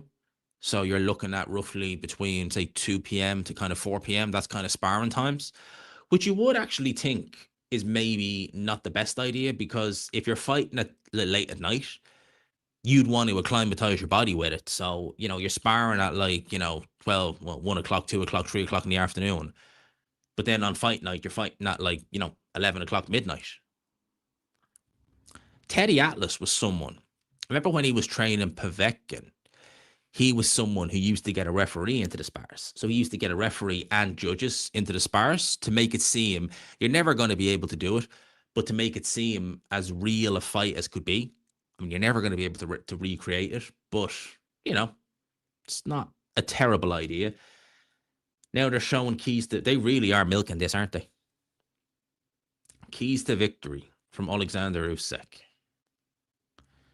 The key to victory is that he's just better. And there is no keys to victory. He's one of the best boxers we've ever seen against the kickboxer. It was a decision, but very one-sided. Holloway did not win a round. Yeah. Sparring in the afternoon, but they would change training. No, not from what I've seen. They tend to stop sparring just before fight week. They tend to stop it, say, like on the Wednesday before fight week. And yeah, the majority of training, it is kind of weird when you think of it. The majority of training is done by about 4 or 5 o'clock in the afternoon or in the evening, which is kind of weird when you think about it, because they're going to fight late at night. Nearly always. If you're fighting on the undercard and you're one of the first fights, fair enough, makes sense. But if you're a main event, you'd think like, well, I'm going to be fighting at, at the very earliest 10 o'clock, at the very latest 11 o'clock, maybe later. So yeah, you'd want to have your body, because your body is probably going to be tired. Your body is used to going to bed at that time. And now it's like, oh no, now I'm fighting at this time. What do I do? Yeah, keys to victory should just be Usyk's fighting a kickboxer. That's the key to victory. It's as simple as that. They're trying to say, oh, but it's this and it's that. It's like, no, keys to victory, Usyk's fighting a kickboxer. That's it. That's literally it. Ain't nothing else to it. Franklin versus Fury, thoughts? I wouldn't hate the fight. But Jermaine Franklin's coming out the back of a loss, a KO loss to Moses. I mean, I wouldn't hate the fight. It's a tick over. So I guess, again, I wouldn't hate it, but I can't see. It's just getting Fury out, getting him out, getting him have a run out, and that's it really. Not much else to it. Yeah, they're showing keys to victory, as if that Verhoeven has a chance of victory, which he doesn't. It's not going to happen. Oh, just trying to leave it. There you go. Will you punch up Harry? Will you punch up with Harry? Congratulations to your villa. If you're talking about a guy called Henry, would me and him have a punch up? He knows who'd win. Big up to a guy called Henry, but he knows damn well who'd win. And I'm not a Villa fan, so I mean, appreciate the £2, but yeah, I ain't a Villa fan. A big up to a guy called Henry every single time. Shout out to him every time. Shout out to a guy called Henry every single time. Who's Moses fighting next? Well, they want Hrgovic. Oh, Prince William. Prince William. I'd take Harry in that fight, to be honest with you. I would take Prince Harry over Prince William in a fight. I would. I think Prince William, he just looks he's just such a posh boy. I wouldn't say he's got, although apparently he's, got a big temper behind the scene. That's what people say. But nah, I'd take Prince Harry in that fight. I think Harry would probably have, you'd probably have too much for him. I think you'd have too much for him. But just my opinion. Just my opinion. They're saying I look like Prince William. Ugh. Don't condemn me with that. Please, don't condemn me with that. Yeah, I'd take Harry over him. I would. William would batter Harry. Nah, I'd take Prince Harry over Will. I would. I'd take Prince Harry over him. I think he'd have a little bit too much spite in him. I think he'd do him in.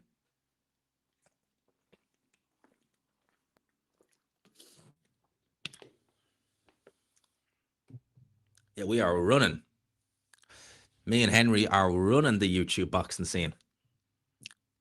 I just started watching his documentary today. Big up to him every single time. But yeah, two boys. We're running it. We are running it. I tell you what's not running. The main event. We are still waiting for this. And it is roasting in here. Bloody hell. Whew. I'm no good with heat.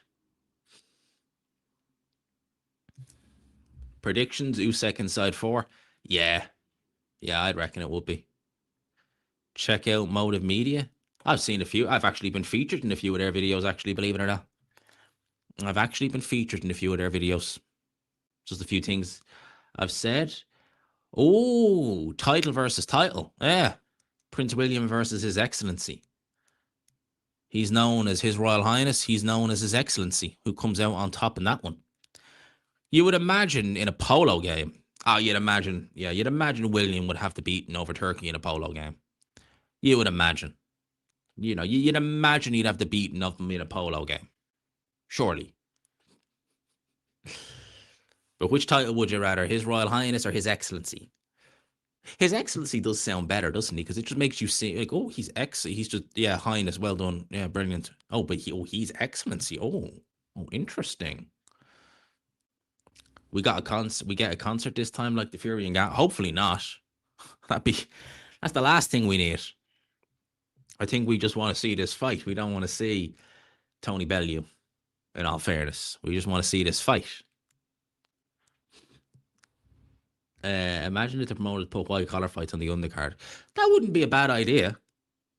They did do something like that for the Times Square show. They got a cop versus a fireman, and it was done amateur style. It didn't really set the world alight. But if you were to talk about like just two, just clubbers who were just white collar, yeah, that might be a bit of fun. But they did do, it was an NYPD policeman, and I think, don't quote me on it, but I think it was a firefighter from New York as well. They fought in an amateur fight on the undercard of the Times Square show, and it didn't work. Yeah, World Cup gonna be like this all the halftime. Yeah, yeah. I don't tend to. I'd seen the BBC were saying they're not going to show it. They're just going to show the punditry. And truth be told, I would prefer that. I mean, I can't imagine people are going to be losing sleep over not seeing Shakira and Madonna. I would imagine that you do want to hear from the pundits and see what they have to say on it, because the punditry is good. Like, for the most part, for football, punditry is pretty good. And again, they're flipping hell. They really are milking this, aren't they? Did that Golden Boy win? Ireland dodged a bullet not qualifying for the World Cup. Well, they would have been absolutely ragdolled by whatever draw they got into. They wouldn't have gone very far. And as well as that, they wouldn't have been able for the heat. So if you had Ireland and they were playing in, say, like Miami, even if they were playing against a side like, say Ghana, or, a more obscure side than that, they wouldn't do too well. The heat would absolutely kill them. Are Spurs going down tomorrow? West Ham are at home tomorrow. Forget who Spurs are playing, but basically Spurs, I think, just need to avoid. No, West Ham have to win. Yeah, West Ham have to win, and Spurs preferably just avoid defeat. If they avoid defeat, there's nothing West Ham can do. But yeah, I would imagine West Ham are going to go down. I would imagine. I'm looking forward to tomorrow, though. I'm looking forward to seeing some of the games. I'm actually looking forward to the Arsenal Palace game.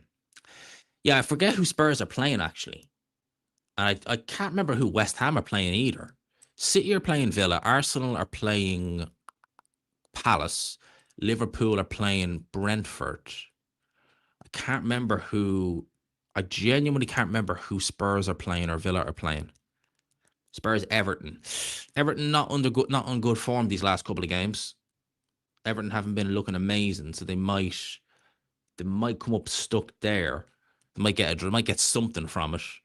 But yeah, for West Ham, and the West Ham are in bad form, but they haven't won a game for a while. It just came into the live. Is it just me, or is this taking the Yeah, it is. It's a Saudi show. Once it's in the Middle East and once the Saudi show, they tend to take the absolute what. They take the biscuit. So if the co-main ends early, that's why it's better in the UK. They just get a move on with it. But over in the Middle East, they just kill time, fill time, ads, everything, and it's just not fun. Yes, Leeds. That's it. Correct. Leeds versus West Ham. Thank you for that. Yeah, I would imagine Leeds should at the very least be able to get something out of that. Oh, they ain't playing Palace. That's Arsenal are playing Palace tomorrow. Why the Saudi shows drag out? It's just the way they do it. I just don't think they. Well, yeah. I think in the UK the crowds would just get impatient. Beer, macho, impatient. They get rowdy. So get it moved on, and that's what they do. Again, in Saudi, the Saudis have a very. It's weird, right? Like, I mean, again, sport lashing to an extent, but the Saudis' concept is that fight fans want to see X, Y, and Z. They want these, performances. They want to wait. They don't want to see any of that. They want to see the fight. Yeah, Arsenal PSG next Saturday. Yeah, 11 p.m. Well, you say that, but considering the fact that the co-main ended nearly an hour ago, that is pretty bad. That is very bad form. UK, we have traveling and noise curfews after 11. Yeah, which is another reason why we like seeing the shows in the UK. Good atmosphere to get a move on. In Saudi, the Middle East, everything, it's just, you're sitting there and you're like, just flipping, get the card moving. We don't want to have to wait. We don't want to have to wait. Just get the card moving and be done with it. So, yeah. It's unfortunate, man. It's unfortunate. And we're all tired.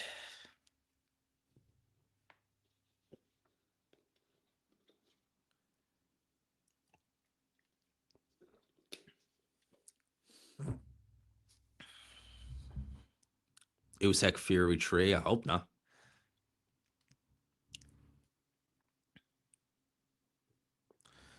And now they're interviewing. They really are milking this now. Now they're interviewing the announcers at ringside instead of just getting them.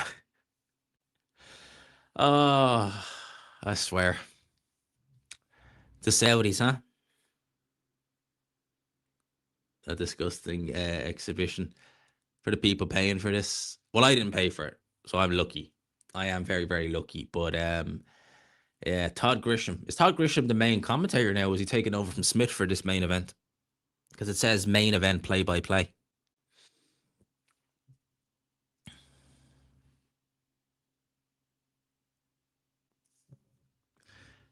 Yeah, I didn't pay for this, so I'm lucky. I get it free. This is like the Netflix card that goes on and on. Yeah, I know. I know.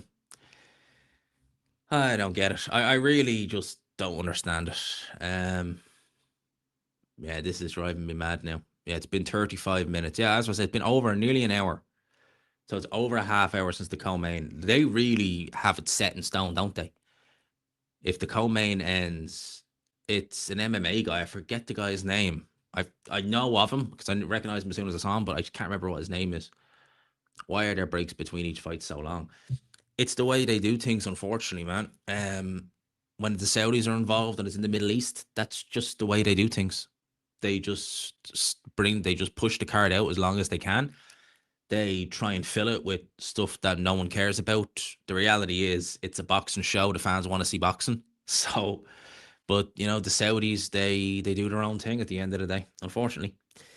And yeah, we're all sat here waiting. Alistair over me. I thought that all right. I knew it was something like that. The guy who beat Brock Lesnar back in the day. Let's get ready to rumble. I thought Gibbs, White, McGuire were the most unlucky. Yeah, that's a lot of fallout from the English squad. I mean, I can't see England doing much in the World Cup, to be honest with you. But even still, there is a lot of fallout from that. Ah, man. Can we just get this? Like, it's getting annoying now, people. I'm not going to lie. It's getting flipping annoying. It is getting annoying. We want to see this fight. They actually said the ring walk was going to be what, like 20 minutes ago? I think they said it was 10:30 UK time ring walk, providing everything goes well. Well, it went well, and it's nearly 11 o'clock, and we still ain't heard a peep. They really do take the piss, the Saudis. They really do. But what can you do? You've muted the zone. Sanchez never looked in bad shape, though. He's never looked in bad shape. He's always in decent enough shape. It's just Torres can't hold a shot, it would appear. You think there's a hold up? Nah, I've seen enough Saudi shows to I've seen enough Saudi shows to know that when it's in Saudi Arabia or it's in the Middle East, they will drag it out like hell. If they don't have curfews and things to stick to, they just take the biscuit. I don't understand why, but it's just the way they do things. Unfortunately, they oh yeah, Dave Allen would definitely be for Hoven. No, yeah, God, yeah, yeah, does look rip. Proper tank. Is he over Gibbs? As a over Gibbs. Oh, I think that we might be finally getting the move on. I think so. I'm hoping we are anyway. I'm hoping we might finally be getting the move on, people. Yeah, Sanchez knocked him out cold, damn near. Credit to Torres. He did try and beat the count. He was never gonna, and no referee was gonna let him continue. Malik Scott. Oh yeah, he beat a Prime Scott. Prime Scott was useless, but he would have been good enough. I was thinking about Malik Scott. Malik Scott used to clamor for the big fights. Malik Scott was a bit like Dave Allen in one sense, although with Scott, he was better than Dave Allen. But what he would do is he'd want the fights with Joshua and things that he'd get them, and then he wouldn't do anything. Yeah, chuck a fiver on Verhoeven by knockout. Man, save your money. It ain't gonna happen. I know it's only a fiver, but still, it ain't gonna happen. Oh, Man, it is roasting in here. It should have been a half hour ago. Yeah, I know. It's the Saudis, man. It's the Saudis. That's what they do. That is what they do. Unfortunately, they drag things out. Like it's nearly 11 o'clock now. Hit the like button if you could, please. Actually, because we've got nearly 400 in the building, and we're only 60 likes off. And if you could hit the like and subscribe button, I would greatly appreciate that as well. If you could do that. Yeah, Dave Allen should beat Rico Verhoeven easy. He should be beating Rico Verhoeven, no problem. No problem. I mean, Dave Allen, Nick Webb is Nick Webb is better than Rico Verhoeven. Dave Allen, although he struggled in that fight, he still got the win. Yeah, Allen has a good chin. It's really all he does have is a good chin. It's decent. He can punch a little bit with the right hand, but it's very good chin. Very, very good chin. KO was what? 14-1. I would have thought it would have been wider than that, to be honest with you. You think Wilder 5 years ago could be a world contender if he had a jab? Nah. Ads on YouTube make me do the opposite of the intended. And it's unfortunate because I can't pick the ads that play. So some of the ads I'd rather they didn't play, to be honest with you. Because some of them I'm just like, I don't want that ad playing. But you can't pick them, unfortunately. You know? I remember there was a time where people were saying that there was like Labour ads, like Labour the party ads playing. And I was like, yeah. That definitely wasn't me who picked them ads. Believe me, we can't pick what's played, unfortunately. Why I still believe in Dylan White. Big Dave says delusion. I'm gonna lie, mate, that could be a big part of it because I haven't believed in Dylan White for years and years now. So yeah, I think that Dylan White now. Well, I don't vote, man. Truth be told, I don't vote. So, and I wouldn't vote for them at all. I wouldn't vote for anyone. There's no one I trust. But just Labour in particular, and as your name suggests, he really is just awful. Like he is just diabolical. He really is. And it is getting ridiculous now. I just don't see I just don't see why they can't just get a move on with it. I do remember that was hilarious. The baby snatcher. And Dylan White actually called Thomas Triber out for that. And Triber had to apologize. I said many times, put White in his prime. He had a lot of potential, but too many wars. And it's not sparring as well. It's the amount of wars he had in sparring, you know? And he does sound a little bit punchy. You can tell by his voice. I mean, Dylan White's never been the most articulate, but yeah, he is sounding punchy as hell now. Oh, man. It is literally nearly 11 o'clock, and we are still waiting for this ring walk. This is BS. Like, why? And why do we have to keep listening? Like, I like Barker. I like Barry. I never met Todd Grisham. But why do we have to keep listening to them? Why can't they just get a move on? Ryan Garcia in the building. I'm just going to actually turn the volume up and just see if we can get a sense of where we are with this.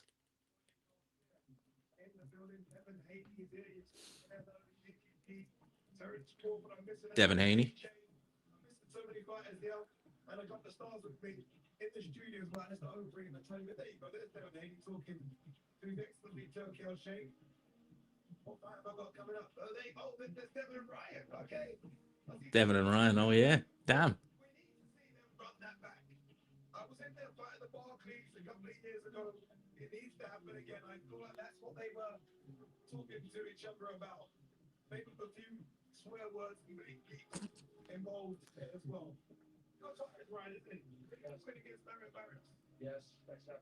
Okay, they are still just talking about this, that, and the other. I mean, mate, seriously, just get a move on.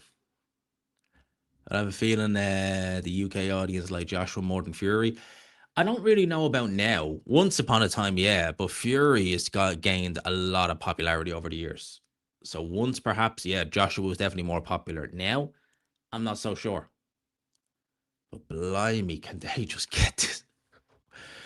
Oh, can they just get this fight going? And they're probably going to do the anthems. They'll definitely do the Saudi national anthem. They'll do that. They will 100% do that. But yeah, can we just get a move on? Seriously, people? I've never seen, well, I have, I've seen worse, but blimey, can they just get a move on with this show? When are they starting? Hopefully soon, man.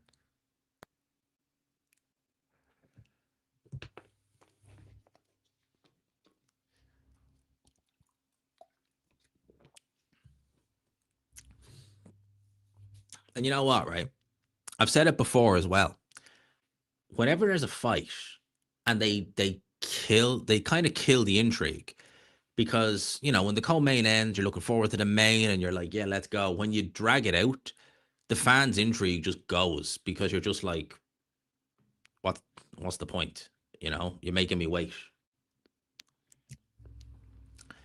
And right now, I'm like, my intrigue for this fight was never high. Now it's just like, don't care. It has literally gone to that point now where I'm just like, don't care, bored. Just, I'm sick of waiting. I'm just like, yeah, don't care. Try and stay optimistic. Bacoli untouchable in sparring. Oh yeah, he's the undisputed champion of sparring.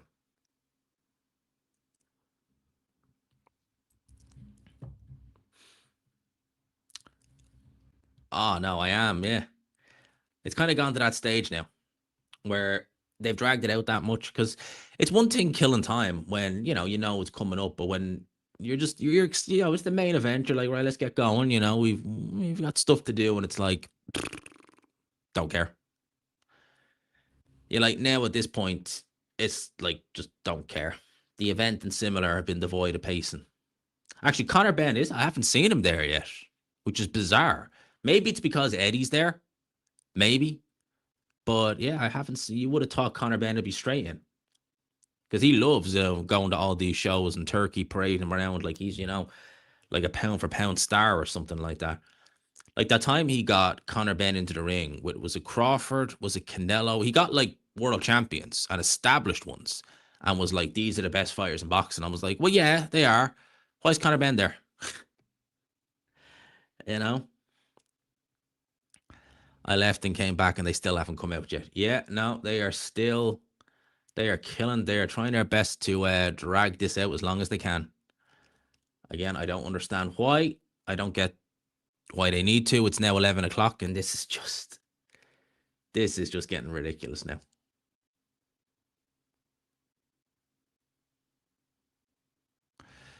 Oh, I don't know. Thank you. Congrats on 30K. Yes, it was a grind, but we got there in the end. 30K. We are happy with that. 30K. Oh, people. It's getting a grind. It's been tricky. It's been tough. This one. This live has been hard. I'm not gonna lie. This live's been hard. It was easy at the start. But when you're trying to kill an hour, had enough of time wasting. I had enough of it after about 5 minutes, much less. It's nearly an hour. Like, it was nearly an hour ago. The co-main ended. Has the fight started? Haven't even done the ring walks yet. They haven't even done the ring walks yet. I wonder what X is saying about the weight. Because surely people online are like, what the flip? What's that saying? Next day, Alan will be joining us. Yeah, people online are not pleased.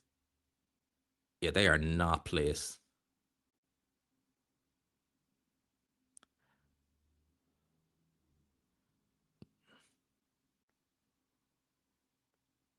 Oh, Devin Haney. Oh, come on. People, seriously. This is getting a little bit ridiculous now. I'm not being this. Uh the boxing subreddit will be going nuts. Yeah, like they do take this is one of the things, like when people give out about the Saudis, I always say they are a little bit harsh on them, sometimes unfairly. But when they do crap like this, where they just put a show on and just drag it out, like Buffer's in the ring now with Turkey, so we're probably going to get the ring walks now in a minute. But it's like, come on, at a certain point, you're like, this is just a piss take.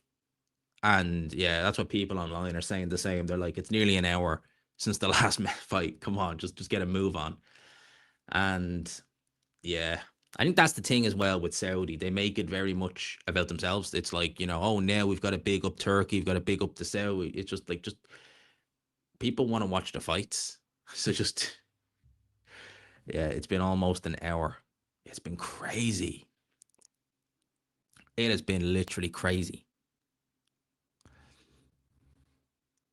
If it's arrogant, if it is arrogant to do this, yeah, it's not good on the boxing fans at the end of the day, because there are people who, as I said, are there paying money, they want to see the fights. There's not even a filler. Like, it's one thing to put a filler on, just even put a filler or something like that on, and they haven't done that. It's like, half time in in football, Champions League final. You're not gonna, have Arsenal and PSG play 45 minutes and then drag it out for an hour before the next half. You're just gonna get it going. And yeah, again, I think this is where the Saudis. Yeah, I think this is where the Saudis really F up a lot. They really do. They just don't seem to understand it. And they're all in the ring now, so this should hopefully be happening in the next couple of minutes. But yeah, this is ridiculous.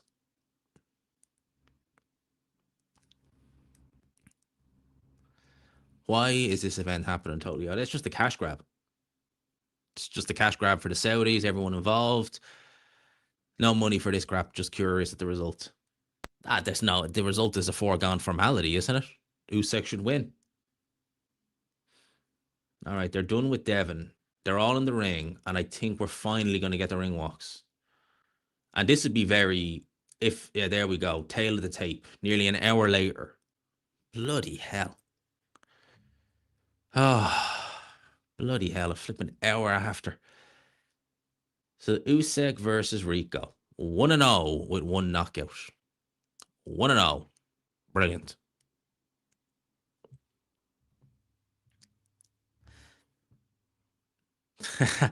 Yo, I'm not going to read that comment, but that is a funny one.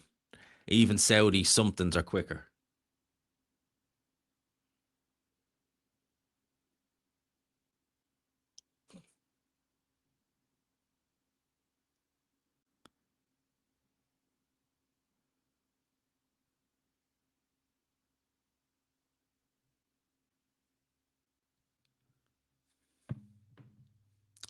Did the fight get cancelled or something? No, they just did a very long fill between the co-main to the main, but we are now getting the main event. Thank God. Thank God. Your beers are all gone. Well, we're getting the ring walks, and it's not a crazy long ring walk either. So here we go. Thousands of years ago. Hmm. When does it start? Well, Verhoeven is getting his ring walk now. Yeah, it's been an hour. It has been a long hour. But here we go. Main event time.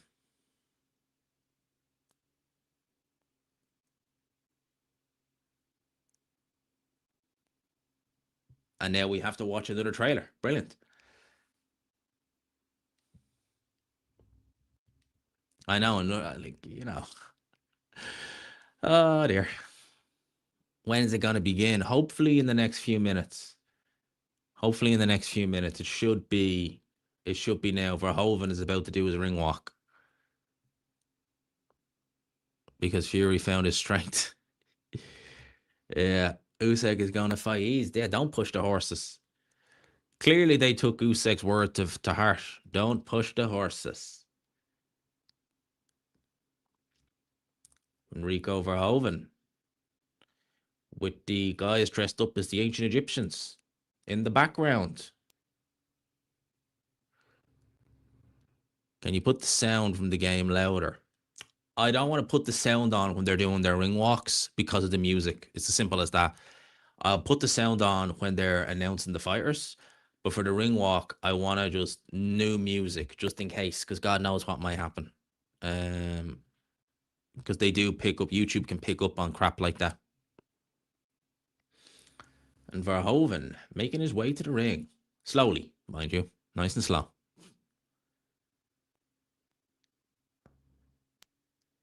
And I do think the whole what is this?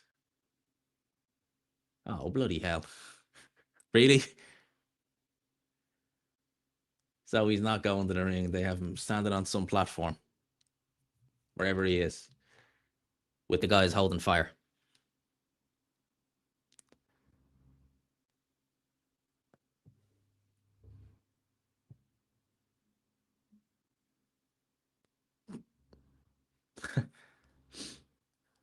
Man doing a WWE impression there. Hits the ground, out goes the pyro. Okay. Doing a good WWE impression there. It's very WWE feel, isn't it?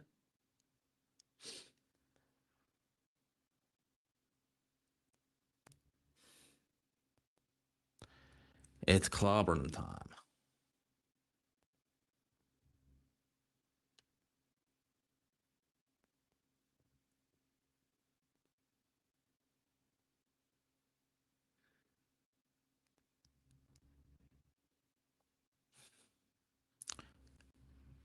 What's that say?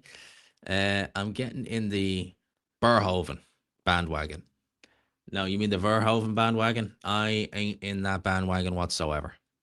I ain't in that bandwagon to speak of. Oh, thank God he's running to the ring. Oh, thank God for that. Nice and quickly. There you go. Boom, into the ring. There you go.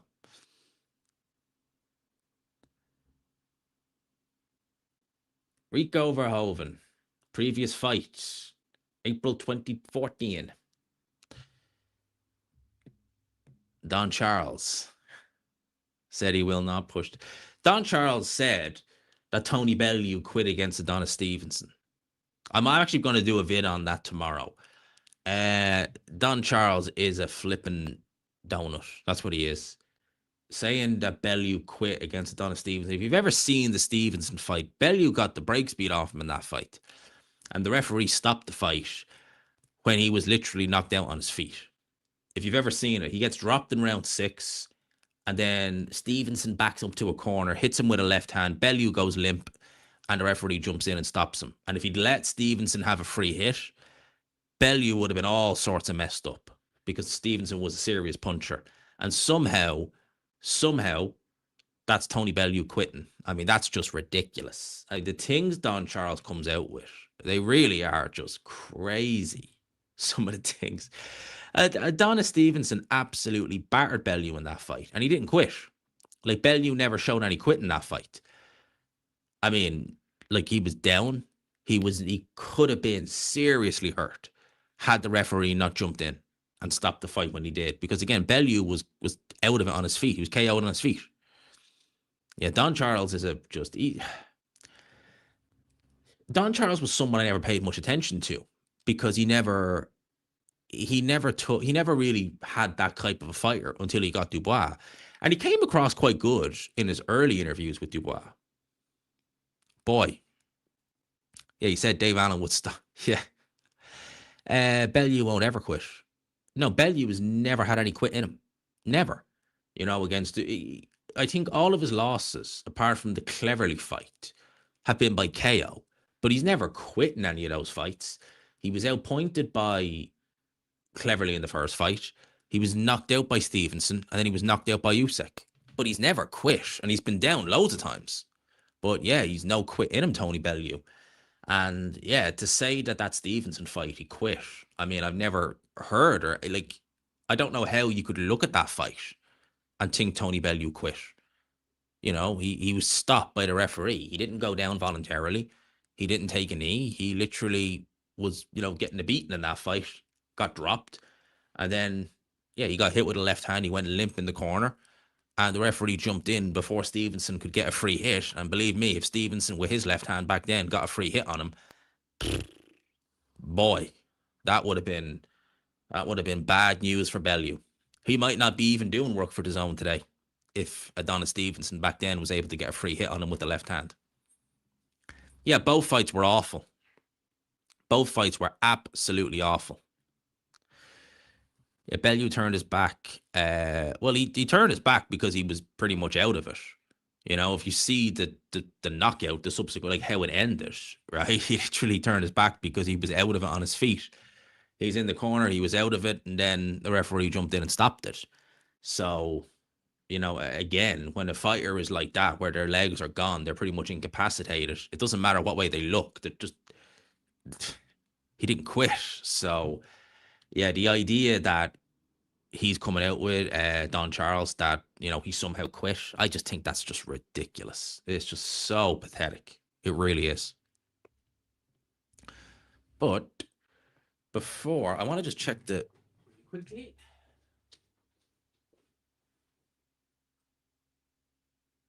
Loads of juice.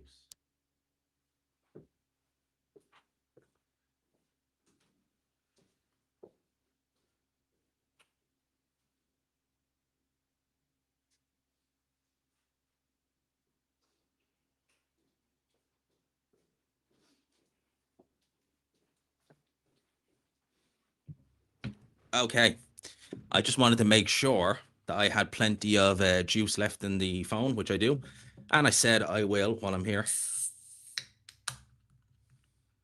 While we're on stream, have a nice little bit of sugar, some Dr. Pepper.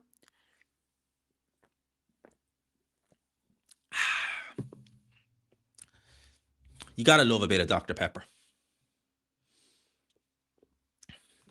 And I feel like I need some sugar after all this. So, okay, they're playing the Egyptian national anthem. Brilliant. Oh, boy. And bear in mind, we had a world title fight a couple of weeks ago and no UK national anthem. No UK. Used to love Dr. Pepper. Dr. Pepper for me was a weird one because I remember the first time I tried it, I hated it. But then the taste just you acquire it, and now I just think it's just delicious. Yeah, the first time I ever tried Dr. Pepper, absolutely hated it. They need some Dr. Pepper to speed it up. That's why I need a bit of sugar because I'm just like, damn, there's only so much water you can drink, and I'm like, you know what? I need a little bit of sugar just to get me over the hump for this last half hour. Oh boy, couldn't care less. See when Moses is on. Now, what anthem are they going to play?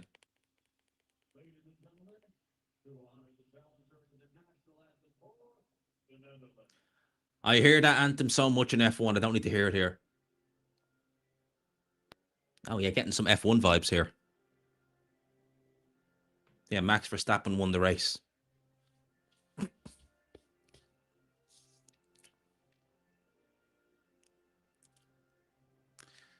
Yeah, that's the sound. That's the sound you hear when you beat two Mercedes.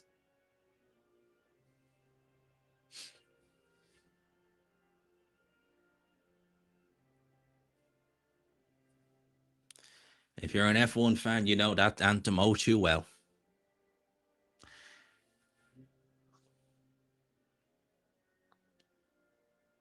Yeah, that does kind of make it more frustrating, David. When, as you say, all this waiting around for a bit of a gimmick fight, really.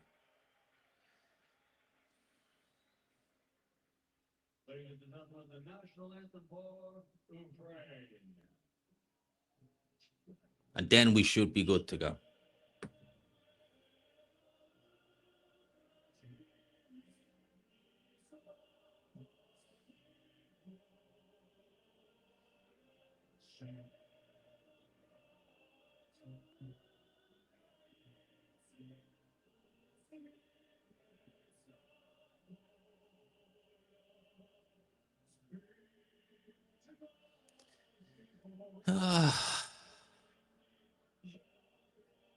Is Greedy Belly in the audience? No, he isn't. Anthony Joshua is, but Greedy Belly isn't. Greedy Belly's daughter got married a few days ago, so I'm sure he's away with the family. Why are 31% voting for Rico? Well, again, it goes back to what I was saying earlier. People from that sport, kickboxing, they'll want their guy to win. People from the Netherlands, just they'll want their guy to win. But in reality, it can boost percentage of people online picking it. But those who know that this is a formality. It's done. It's a slam dunk. It's a win for Usyk. We all know that. It's just a case of how soon. I suspect very soon, but let's wait and see. Wouldn't be surprised if either Steve. Imagine Fury's family during a wedding, utter chaos. Well, I don't know, was Big John there? Because with Big John, yeah, probably is chaos, but I didn't see him in any of the pics. Gypsy John. Gypsy John Fury. His daughter got married 16 Venezuela. Yep, Venezuela.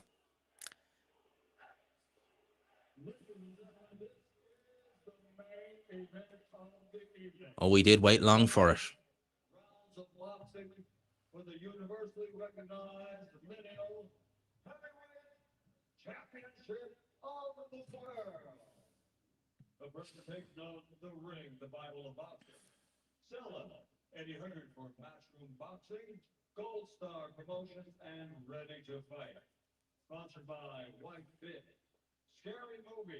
Scary Movie is a sponsor, is it? Brilliant.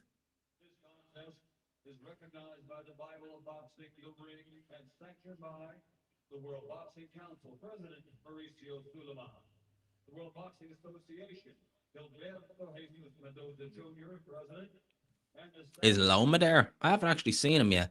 I would imagine he probably is. I'd imagine he would be. Turkey a la Sheikh. Fury will be a granddad before we get. He will actually, most likely anyway.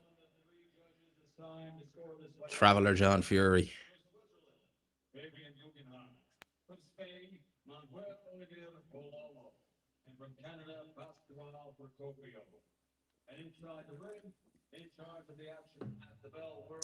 Mark Lyson referee. If ever there was a time where we needed Howard Foster to be the referee, it's now. He'd stop that fight after the first meaningful punch.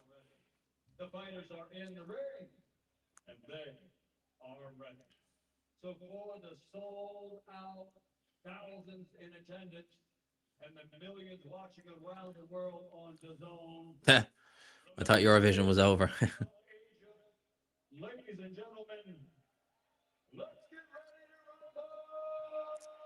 That's it. I'm getting the iron brew out.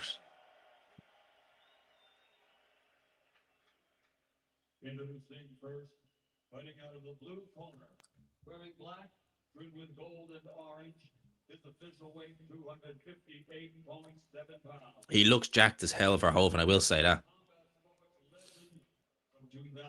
GTA 6 will be out before this fight starts.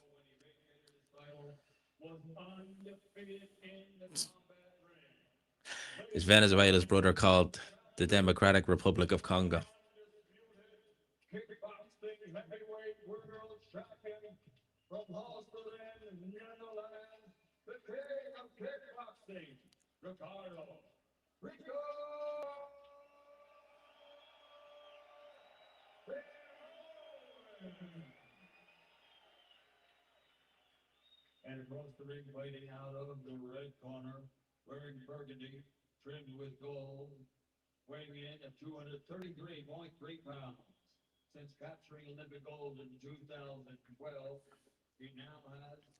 Fighting man, Gypsy John.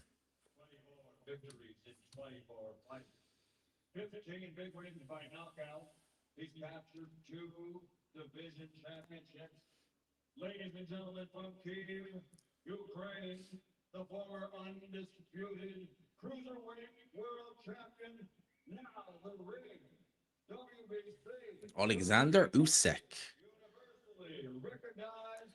I'd say Usyk is angry with making him wait that long. He does look a bit softer. Look at him there. Usyk does look a little bit softer. Now, he's not in bad shape, don't get me wrong. But yeah, someone noticed as well. He does look a little bit softer than we're used to seeing him there. He definitely does. It's going to be interesting to see how he handles that weight.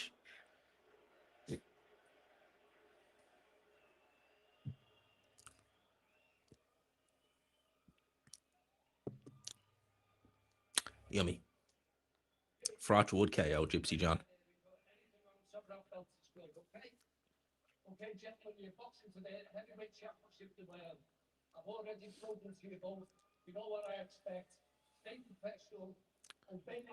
Yeah, Usyk does to me, and big up from Austria. Usyk does he looks softer than normal. Definitely.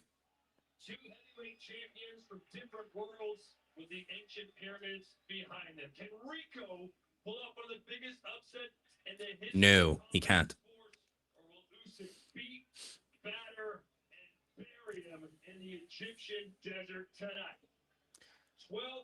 Due to age, possibly, or just not motivated enough. Let's go. Let's commentate. Fuck. Finally. Here we go. Usyk, Verhoeven. Look at that stance. Oh my God. Oh my days. Look at. Wow. That's an interesting stance, to say the least. Look, oh my days. I mean, Usyk probably has never genuinely seen a stance like that. But look at the difference in footwork. I mean, he could just, although he takes a right hand there from Verhoeven, to be fair. First meaningful shot of the fight is landed by Verhoeven, but oh my days, that is an interesting looking stance, to say the least. Okay. And he's given up what little height he had. That is so strange. I've never seen anyone do that. His head is so far down, and the way he's popping that arm out, it it's very different. But there's a right hand that goes in by Verhoeven again on Usyk. Usyk not actually letting that left hand go. Again, he's probably never seen anyone throw or have a stance like that, so probably just going to take a little bit of reading. Once he reads the angles, he should be landing that left hand almost at will. Because he's not let a left hand go yet. And as I said, he does look a little bit softer around the midriff. Yeah, that I've never seen anyone do that. It's quite bizarre. But look, you never know. Sometimes if you go in doing what they expect, there's a left hand that goes in from Oleksandr Usyk. If you go in doing what you expect, that was interesting. Oh, a little bit of pressure from Verhoeven there. Usyk having to tuck up and hold on. And even though it's only a 20-pound difference, I mean, the size of Verhoeven, he looks massive in there compared to Oleksandr Usyk.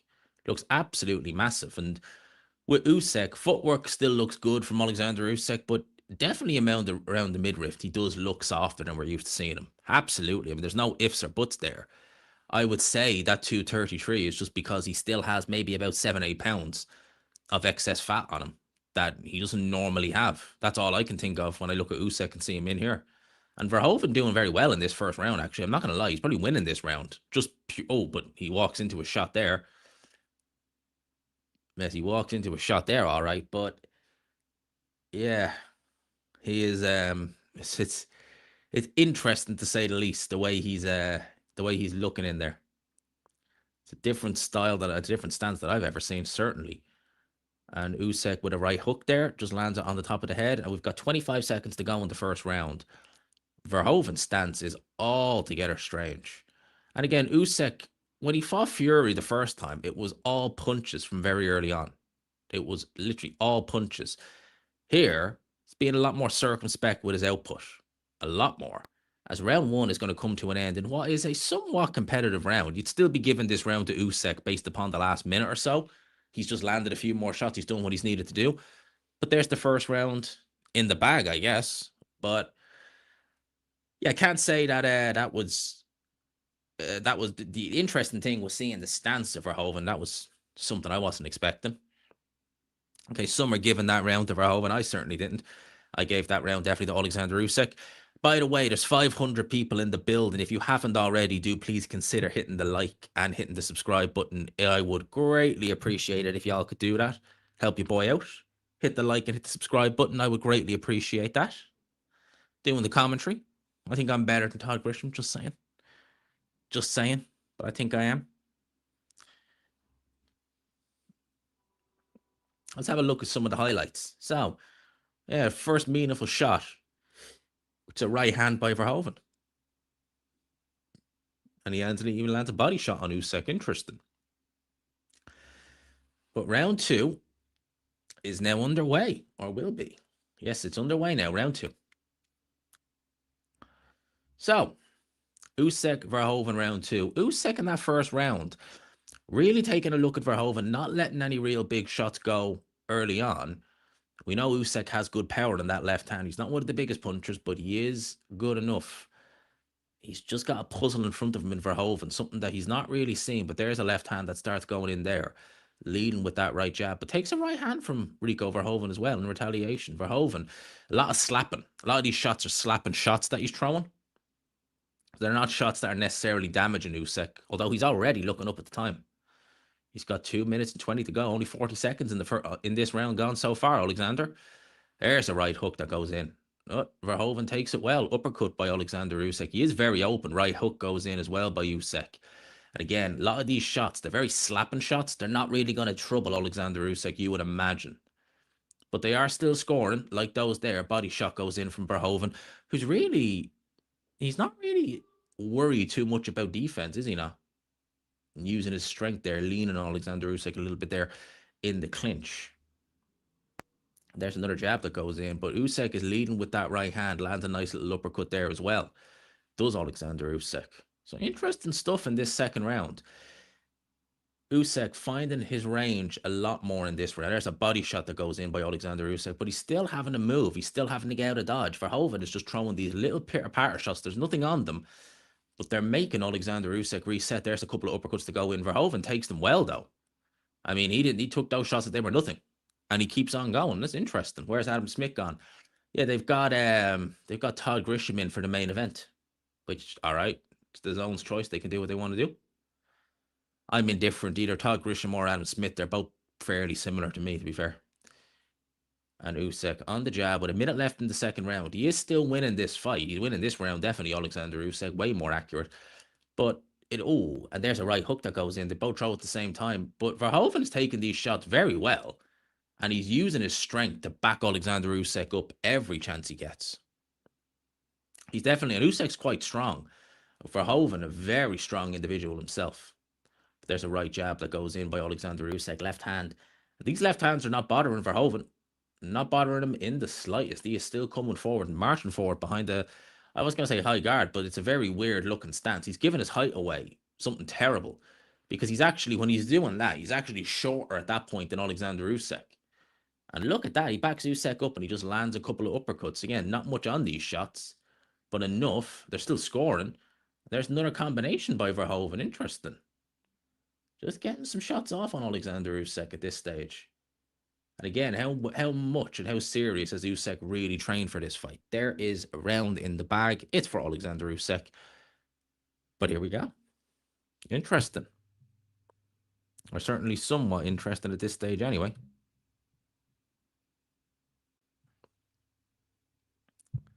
So, 2-0 Verhoeven. I definitely don't have 2-0 Verhoeven. I gave both rounds to Oleksandr Usyk. How do we have it?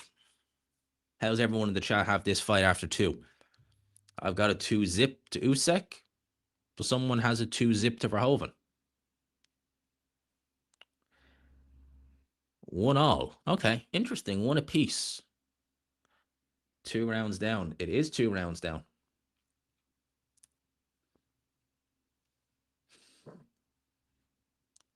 And it's interesting. I can't believe the success Verhoeven is actually having. He's landing a couple of shots on Usyk, which I didn't see that happening at all in here. Yeah, done better than I thought. So we get ready for round number 3. Impressive stuff. I did think we'd see a bit of AJ Ngannou where this would be over in a couple of rounds, but let's wait and see. It might still be.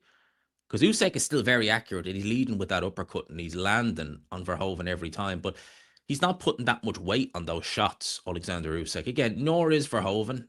And the referee should have words about that because he's coming in with his head so far down, is Rico Verhoeven, like massively far down. He should have words about that. And saying that was low. That was low by Oleksandr Usyk on Verhoeven. It didn't look that low. And his trunks are up very high.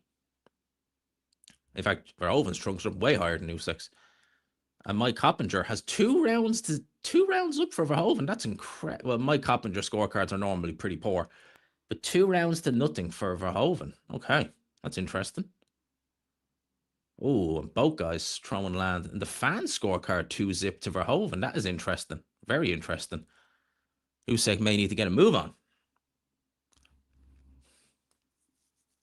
I can't believe that. 2 rounds to nothing for Verhoeven. I mean, he is just throwing more shots, but there's not much on them. But I guess for the fans watching at home, he's doing enough. And Usyk, very inaccurate with those right hooks. That's not normally something you'd see from Oleksandr Usyk either. Very inaccurate. And Verhoeven, just putting the pressure on and backing Usyk up. And if Verhoeven can do this, could you imagine what Kabayel could do? That was a good body shot from Verhoeven as well there. That was a very good body shot from Rico Verhoeven. A minute and 20 to go here in round number 3. He's doing well, is Rico. Doing very well in there. Didn't think I'd see it. There's another shot that goes in, lands on Oleksandr Usyk. Looping right, lands on Oleksandr Usyk. There are not many fighters who win rounds against Oleksandr Usyk. And they're fighters like Daniel Dubois. He's probably won more rounds, Rico Verhoeven, than Dubois won in 2 fights. According to the scorecards, according at least to the fans and Mike Coppinger's scorecard, he's probably won more rounds than Daniel Dubois did in 2 fights. And is that a look of urgency on the face of Usyk? Verhoeven popping the jab off. Boxing well. It's interesting. Seems to be enjoying himself in there. What is going on here? Rico Verhoeven doing quite well against Oleksandr Usyk. It is only early. But look at that. And Usyk missing again. Verhoeven able to get out of dodge. Blimey. What's going on here? There's a left hand that goes in. There's a combination by Oleksandr Usyk. That's what he needs to do, but it doesn't stop Verhoeven. Verhoeven's still punching. As we come to the end of round 3, this is getting interesting. That's some better work from Oleksandr Usyk, and he's definitely won this round. Say what you want to say about the first 2. This is an Usyk round, definitely. Definitely an Usyk round.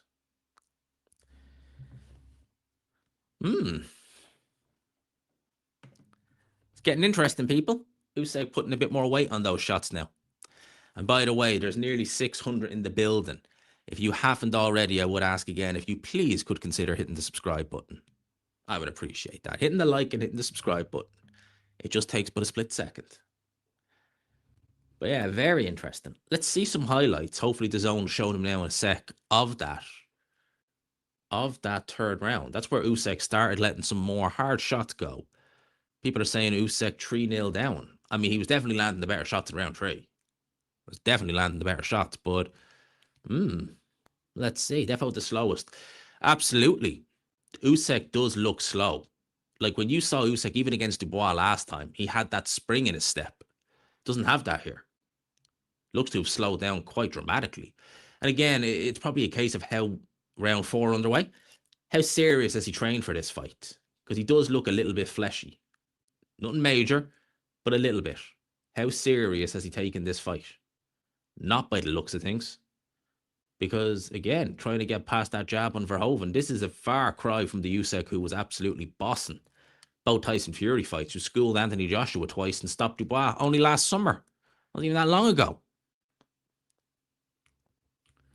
And Usyk in there with a kickboxer, and the kickboxer's doing very well.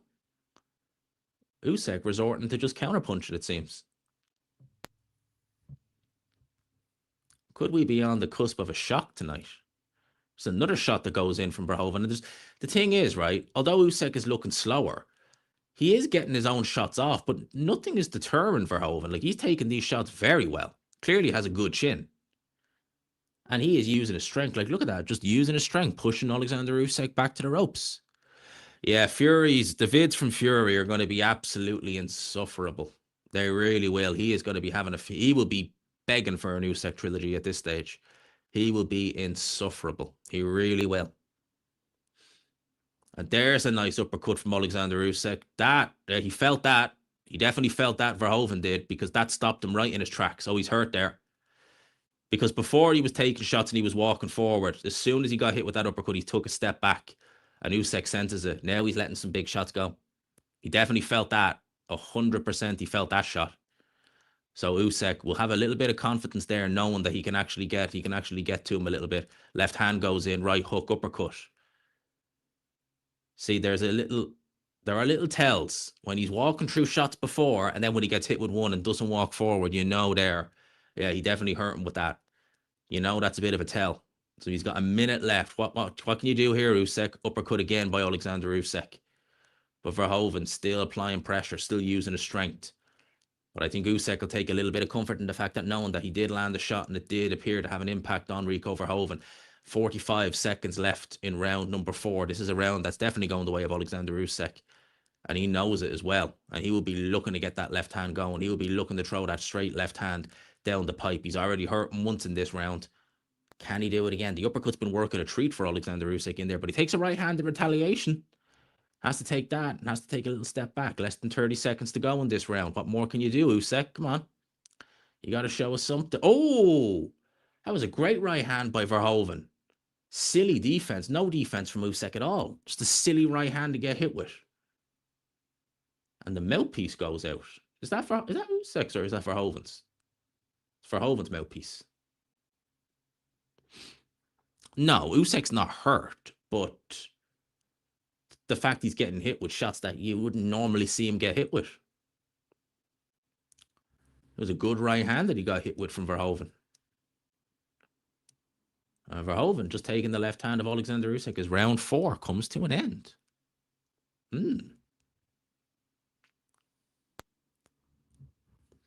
Wonder what the team are going to be saying to him. Let's see this again. So, big uppercut lands, and that was the first time Verhoeven definitely just backed up. Lovely uppercut lands. Verhoeven felt that, and he took a step back. That's how you knew Usyk was like, right, I've got him. I've hurt him a little bit. Left hand went in, and that was some good work from Oleksandr Usyk there.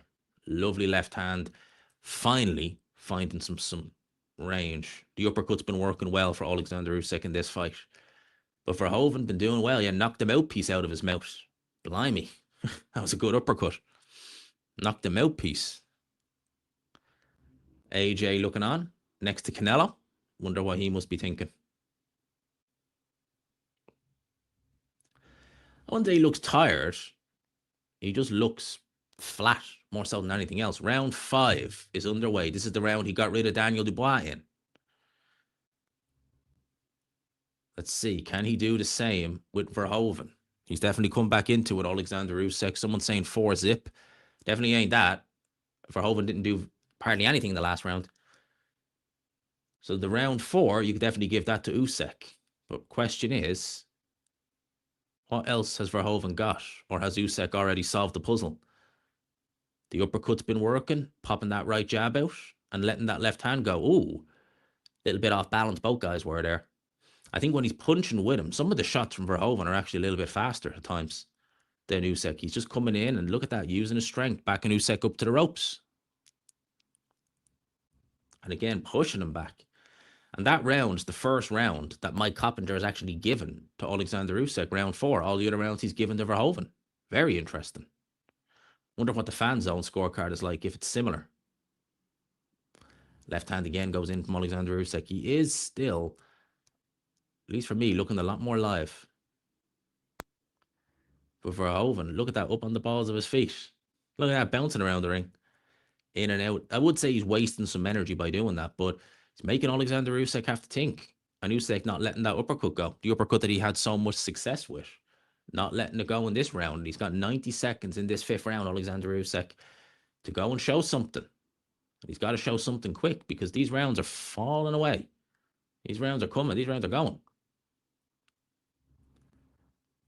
And again, not doing anything. Verhoeven just keeping that jab hand out. This is getting interesting, people. And there we go. Left hand goes in by Usyk, but again, still blocked. Uppercut missed. Verhoeven still has plenty of strength in his legs. Got a minute left in this 5th round. People, this is getting interesting.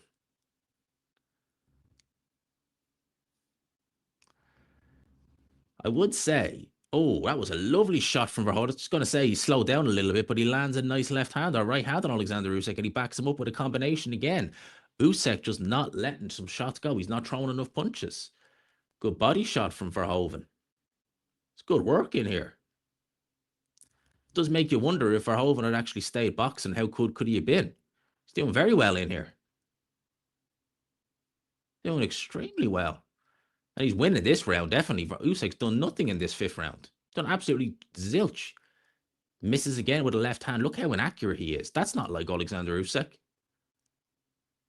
Throwing a left hand and he's got nothing on it.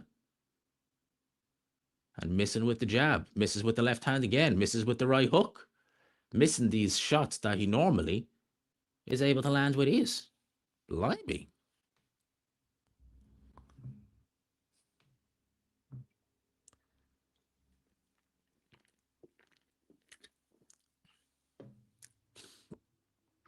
So, this is getting interesting.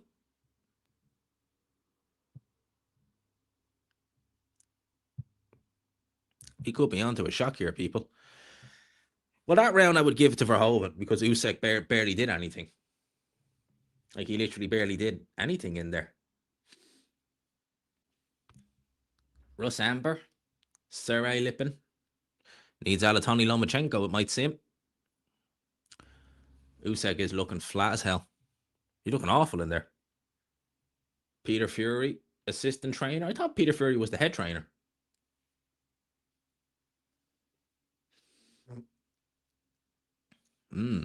Still can't believe what I'm seeing. Usyk panicking.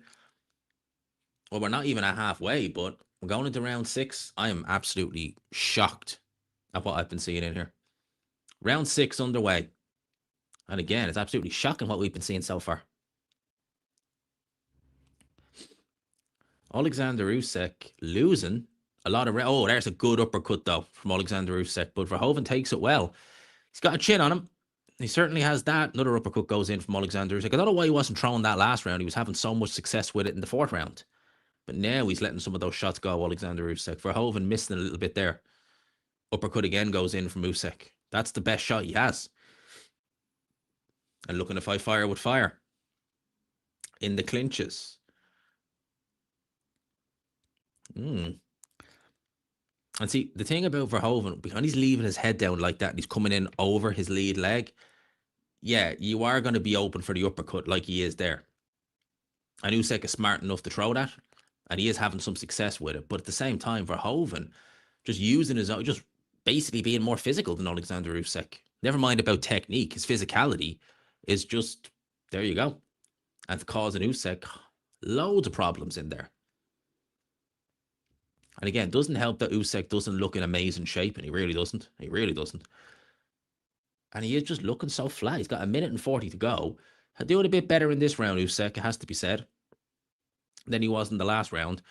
But still, look at that. Just all he can do is tuck up against Verhoeven. Not able, and he's not moving as much either, Usyk. His legs have definitely slowed down. Definitely.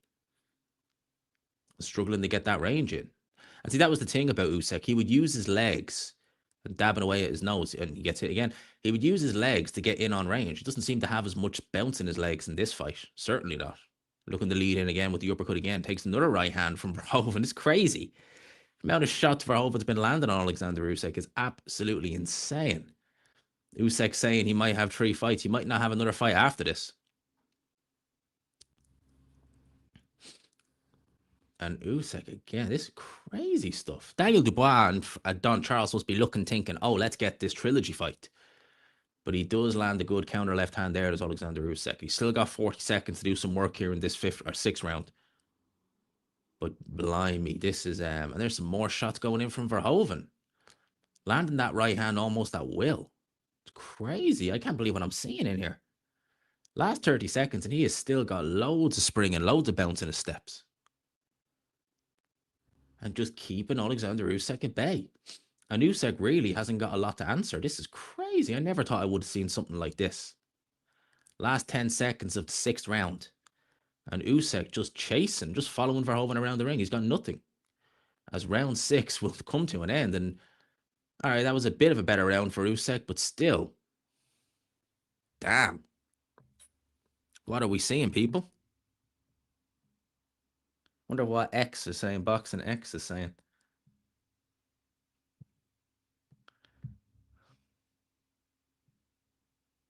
Let's see. People saying they're sorry they wrote Verhoeven off. Lots of people have Verhoeven up in this fight. Wow. A lot of people are giving Usyk, though, some of the other rounds. So people who are saying that it could be first 2 rounds Verhoeven, but some people are saying after that, although they're messy, a lot of people online are saying they're giving those rounds to Oleksandr Usyk. So, the halfway point of the fight. I didn't think we'd get this far, to be honest with you people. I really didn't. What's next for Rico? It does make you wonder. Make you wonder if he'd actually had stuck around boxing. He's pretty good. It's not terrible at all. So we get into the second half of the fight. Round 7 is underway. These rounds are flying by as well, people. They really are. I just can't believe how... This is not the Usyk I'm used to seeing. He just looks so flat in there. inaccurate. Feet don't have the same spring in them. Reluctant to throw punches, and when he does throw, sometimes he's missing. Crazy. I can't believe this is the same Usyk that I've seen pretty much in all of his pro fights. And Coppinger's scorecard is ridiculous, by the way. Just saying that right now. That scorecard is insane. But he has Rico Verhoeven well ahead. Well ahead. The only round he's given to Usyk is round 4. And if that is true, if the judges are seeing it the same way, Usyk could be in a spot of bother. And if he loses this fight, this for me is, this isn't just tight. This might even be more than Tyson Douglas. Seriously, this is, if he does lose, oh my God. Oh my God, if he does lose, I swear, you will have no shortage of people wanting to fight Rico Verhoeven. Because he will become WBC champion. Making moves, this time with celebrities. So he's got 1:30 to go here, Oleksandr Usyk. He's past the halfway point of this fight now, mate. You got to get something doing. You got to get something going. And all you're doing is just, you're landing the left hand. There's not enough weight on it. And this guy is not going to stop punching. Although this is when Verhoeven might start to slow down. He may start to slow down. This is Queensberry boxing. It's different. But that's a great right hand that he lands on Oleksandr Usyk again. But as I said, this is Queensberry boxing. This is different. Oh, but he lands another shot. Like, Usyk's defense is just non-existent. His defense, which is so good, where is it? And Usyk having a fight off the ropes. That's not something you normally see from him. I do think he got the better of that exchange, but he walks into another right hand. And Usyk's face a little bit red with the shots he's been taking from Verhoeven. Crazy. As we get into the last 30 seconds of this round, it is mental what we're seeing here. Oleksandr Usyk really struggling with a kickboxer. A guy in only his second pro fight, 12 years apart. And I heard that his stamina was something that, they were worried about. Clearly not. In here, he's looking like he's got plenty of stamina. He's looking like a prime Usyk in here. In terms of the movement, in terms of the stamina. Keeping Usyk on the end of the jab and everything. And Usyk is just not able to get anything going. Although there's a right hand. Backs our left hand. It backs Verhoeven up a little bit. But Usyk not able to do anything with it. As the final bell is going to come. But blimey, this is crazy stuff. I honestly can't believe what I'm seeing here. It's actually crazy.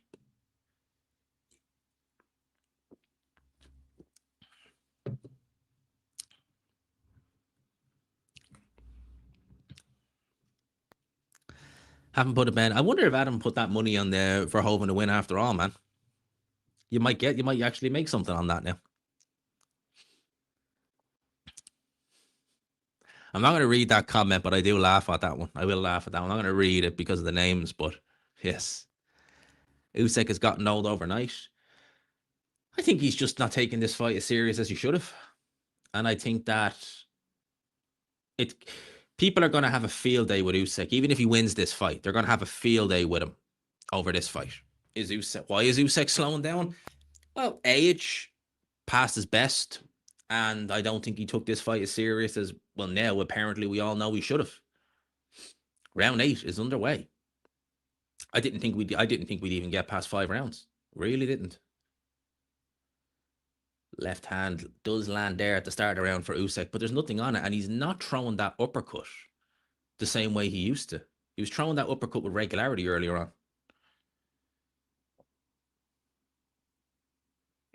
And now he's the one getting hit with an uppercut by Oleksandr Usyk. Usyk out of shape. He's in good shape, but just not as good a shape as we're used to seeing him in. And the only round where he's really had success is round number 4. Other than that, they've been competitive rounds, and he's been losing some of these. Usyk looks slow. Yeah, especially in I don't know. I mean, it's going to be interesting to see what way they score it. Like, will judges actually give it to Rico Verhoeven if we get to the end of the fight and we think he's done enough to win? Because he definitely should be ahead. Certainly, he's miles ahead on Coppinger's scorecard. Oh, that was a lovely right hand that Verhoeven landed. I can't believe what I'm seeing. Fury definitely didn't win the first fight. No way. Now, we all know that was an Usyk win handily in that fight. I wasn't expecting this at all. I honestly can't believe what I'm seeing in here. And you know what? Like, there's fights you look at where you can tell something's going to change. Usyk doesn't look like he has it in the tank. He doesn't look like he can pull that shot out. You look at this and you're just thinking, you're waiting for something to change to tie it, and it ain't going to come. As evidence, the fixes are in. No, you're not going to look like this. Like, Usyk just doesn't seem like he can pull the trigger. And Verhoeven just, like, look at that. Look how inaccurate that left hand was. Just completely missed Verhoeven. Completely. He's got a minute left in this 8th round. Blimey. I can't believe what I'm seeing here. Look at that. Misses again. And it's not the fact that Verhoeven's defense is good. He's not great, but just so inaccurate from Oleksandr Usyk. I can't believe what I'm actually seeing here. Unreal. Oh, that's a bit better from Usyk. That's a little bit better. And he lands the little right hook, but again, 30 seconds left in the 8th round. We are going the distance, it seems. Oh, we are certainly going light in this fight. And Usyk, this is normally when he comes into the fight. And he's still just not looking anywhere near himself in there. He is going to want to be saying all of his prayers. Although that was a little bit better. There's an uppercut from Usyk. There's some better work from Usyk there, but he takes a right hand. Defense is just not there. The mind knows what it wants to do. The body isn't compliant. Possibly. Possibly. And if someone, if you've got it 6-2, that means if Usyk, that means basically if Verhoeven, that means Usyk's fighting for a draw. That means Usyk is basically fighting for a draw. So how do we have it on social media? What are social media saying about this fight?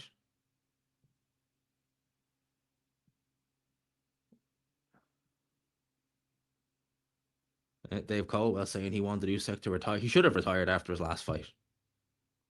He really should have. He really should have. But, he wanted the money. He wanted these big money fights. There you go. You make your bed, you got to lie in it, people. Although I would say Usyk did some decent work in that round. And again, we don't know what way the judges are scoring in this fight. Some guys have it 5-3. How many rounds is in it? It's 12 rounds, and we're going into round number 9. Unfit or unwell? I would suggest he's probably just unfit by his standards anyway. Okay, round 9 is underway. This is the round where he nearly got to Tyson Fury. There's the first meaningful jab I think I've seen Usyk throw in this fight. The jab that was so good against AJ. The first meaningful one he's actually thrown in this fight. Actually has a little bit more spring in his step, it seems, there. Oleksandr Usyk anyway. But Coppinger has Usyk a mile behind. He's only given Usyk 1 out of 8 rounds. And that means he needs a knockout to win. If Coppinger's scorecard is correct. Now, we know Coppinger is not exactly the best when it comes to scoring. Far from it. But surely if that's somewhat accurate, that would mean that Verhoeven is way ahead. And you look at the great work he's doing there. Body shots on Usyk. Usyk has nothing to answer. And just ragdolling Usyk in the clinches for Verhoeven there. 9 rounds in. I can't believe what we're seeing. And Usyk just has nothing to answer this with. It's crazy. And if he gets away with this, oh boy, he is gonna. Tyson Fury was always his most consistent when he was with Peter Fury. Peter Fury is a great coach. And Tyson Fury was always consistent when he had Peter Fury training him. Always. Always. Even it's only when he left Peter's when you start to see the inconsistencies really show. And a minute and a half left in this round. And Verhoeven, again, doing great work in this round. Backing Oleksandr Usyk up. Just got a text on one of my mates. What am I watching? I know, mate. I know. I'm going to send him a quick text as well. It is quite crazy, isn't it?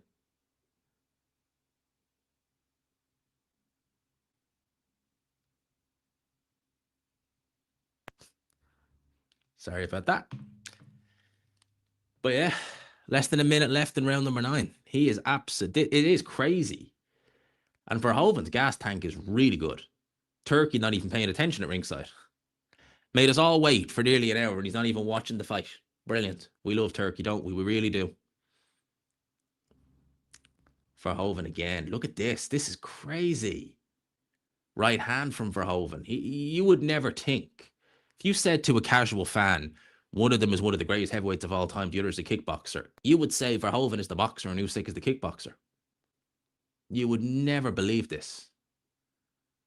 Usyk biting on feints, missing with shots. Again.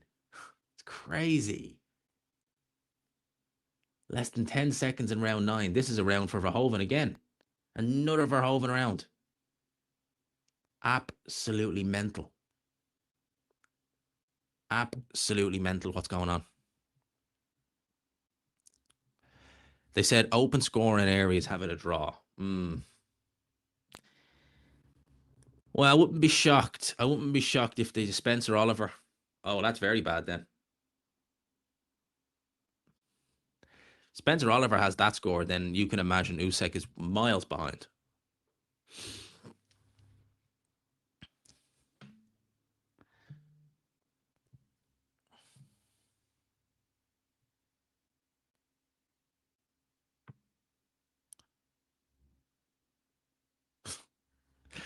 One of my mates saying they need to rob Verhoeven.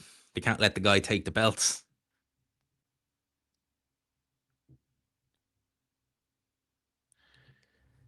Right, we're into the championship rounds, people. Round number 10.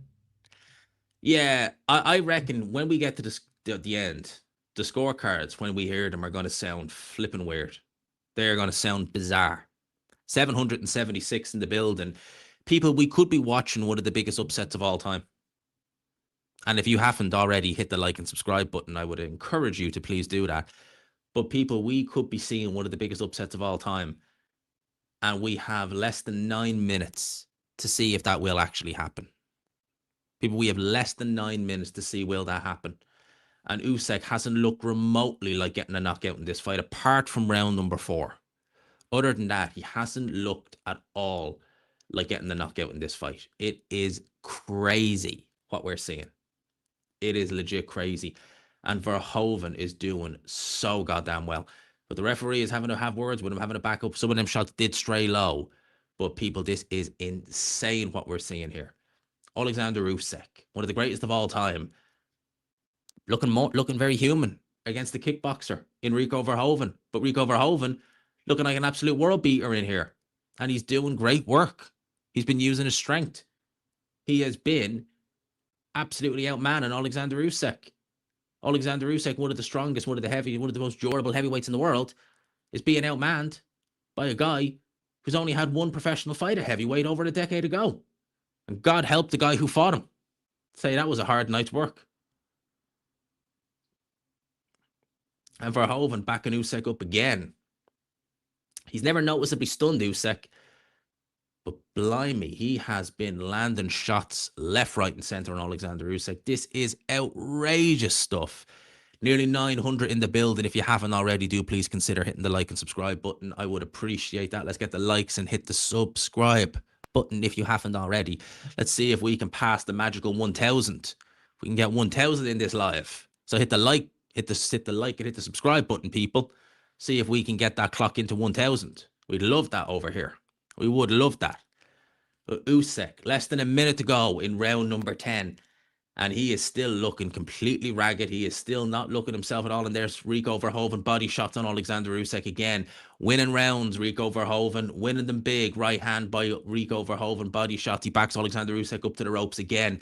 Usyk trapped in the neutral corner, having to fight his way out of it, having to punch his way out. No real success. 30 seconds left in round number 10. Uppercut goes in by Oleksandr Usyk. It doesn't stop Verhoeven in his tracks. But Usyk now has the upper hand. Now he lets an uppercut go. Now he's caught some shots on Verhoeven. Now he's back Rico Verhoeven up. Now Rico Verhoeven is actually moving back. Now Usyk, right hand, right hook. Plenty of time left. Missing with these wild swinging shots. Both guys fighting in the center of the ring. 10 seconds left in the 10th round. Oleksandr Usyk, it's now or never. Right hand, left hand goes in from Oleksandr Usyk. But Rico Verhoeven is able to hold on. And round 10 will come to an end. And Oleksandr Usyk takes a right hand just to see out the end of the round. Oh my days. Blimey, give me 1 sec.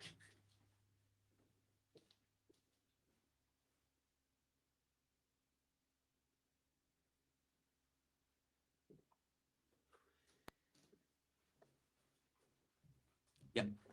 Loads of juice. Loads of juice still left. That was fun. That was fun. That was a fun exchange, wasn't it? Whew.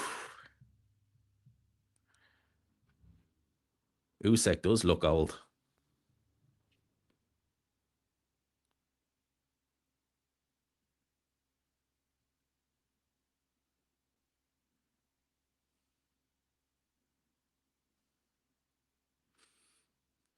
But Usyk looking, oh man, this is crazy. This is legit crazy. Honestly, this is mental. Got 2 rounds left. 2 more rounds.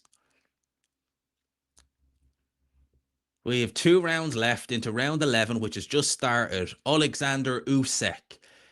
He ended the 10th round well. He might need a knockdown. He might need several knockdowns to get himself back into this fight, although there have been some close rounds. There have been rounds that are open to interpretation. If you give them rounds to Oleksandr Usyk, we could have a fairly close fight. But if you give them rounds to Rico Verhoeven, then we have something, and a close fight is not that. But Oleksandr Usyk, that's only the second round on my Coppinger scorecard that he has given to Oleksandr Usyk, and he has taken some punishment in the start of this round, Oleksandr Usyk, and he's already been backed up by Rico Verhoeven. Again, if you were to swap maybe 2 or 3 of those rounds, you would have a very close fight. But do we have that, or do we have a Rico Verhoeven win? Are we going to see an upset on par with Tyson versus Douglas? We've over 1,000 people in the building. If you haven't already, do please consider hitting the like and subscribe button. I will just ask again. But are we going to see an upset on par with Tyson Douglas? In fact, Buster Douglas was at least a contender. Rico Verhoeven is a kickboxer, people. Rico Verhoeven is a kickboxer. At least Buster Douglas was a complete contender. Yeah, Coppinger knows many things. Boxing isn't one of them. He should stick to WWE because he did that with ESPN back in the day. But we have 1:30 to go in round 11. And Usyk actually is looking to step on the gas a little bit. And there's an uppercut that goes in, but he takes a right hand from Rico Verhoeven. He's not able to do anything with it. And he's backed up to the ropes again. And he's not able to fight off. He has to tuck up. And Rico Verhoeven letting the shots go in. Usyk not able to fight Rico Verhoeven up close. And Verhoeven backing Usyk up again. Usyk having to just hold on. Referee Mark Lyson gets in between them. But now, is this the chance Oleksandr Usyk needs? Looking to let that uppercut go, but he's not got much steam on the shot. Nothing on it. Verhoeven saw that one coming. Right hand from Verhoeven. Another shot goes in from Oleksandr Usyk uppercut, but it doesn't stop Verhoeven. Doesn't stop him in his tracks at all. Verhoeven still moving forward. Still looking to land a shot. Misses with a big right hand, and both guys end up in a clinch. We've got less than a minute to go, and then we're into the 12th round of what could be a historic moment in the heavyweight division that we will be talking about for many, many years to come. If this fight goes the way it's looking on the scorecards for Rico Verhoeven as he lands a right hand on Oleksandr Usyk again, and Usyk has to fight off the ropes with 30 seconds left in the 11th round. He struggles to get past that jab, does Oleksandr Usyk, but he does land an uppercut, and he lands another uppercut, but he's still having a fight. Oh, there's a knockdown. That was a big uppercut, and Verhoeven is down now, and he's down. His mouthpiece has gone out, but that is what Oleksandr Usyk needed badly. The mouthpiece is out. The referee will have to call time in. But my God, that is what Oleksandr Usyk needed. He finally finds the opening. He's finally able to drop Rico Verhoeven, whose legs don't look right at all. And they are stalling for time. Absolutely. Get the mouthpiece in. And Oleksandr Usyk, what can you do? You've got less than 10 seconds. Can you get rid of him? He backs him up to the ropes. He needs to let the shots go. Another shot goes in. He's backed up in the corner. He's backed up and the referee jumps in. It's stopped. Oh my days. Oh my goodness. That's going to be controversial. Oh no. Oh, you idiot, Mark Lyson. What on earth was that? Oh my goodness. Mark Lyson jumps in and stops the fight in the dying seconds of the 11th round in a fight that Oleksandr Usyk was certainly losing. And he lives to fight another day. But that day is well and truly gone at the elite level in boxing. That of which I have no doubt in my mind whatsoever. Oh my goodness. What on earth?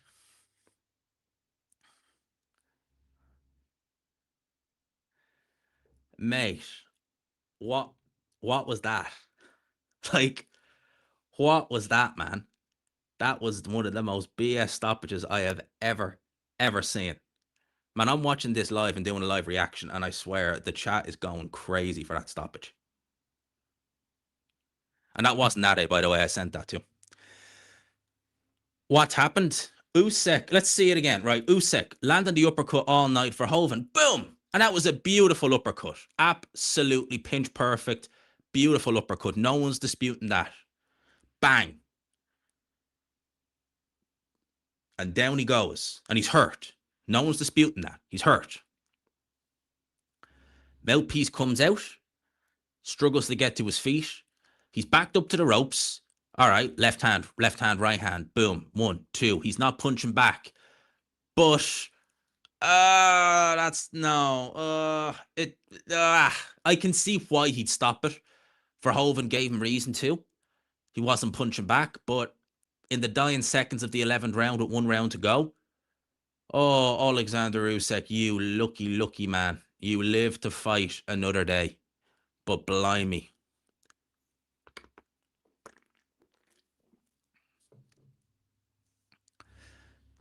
He lives to fight another day. Buff. God damn. What? Wow. In a way, he's very lucky. He's a very lucky man. Wow. I'm speechless. He is blessed, Oleksandr Usyk. He is blessed. He is absolutely flipping blessed, is Oleksandr Usyk. I cannot believe that. I honestly cannot believe what I've just seen. And I really want to see what the scorecards say. I really, truly want to see desperately what these scorecards say. And by the way, there's over 1,000 people in the building. 1,000 people. This is a record. If you haven't already, do please consider hitting the like and subscribe button. What do I even say to that? What do I even say to that, man? That was flipping insane. Make for a rematch. Oh, I don't know about that, man. Oh man, that is absolutely insane. Honestly, that is insane. Oleksandr Usyk stops Rico Verhoeven in the 11th round.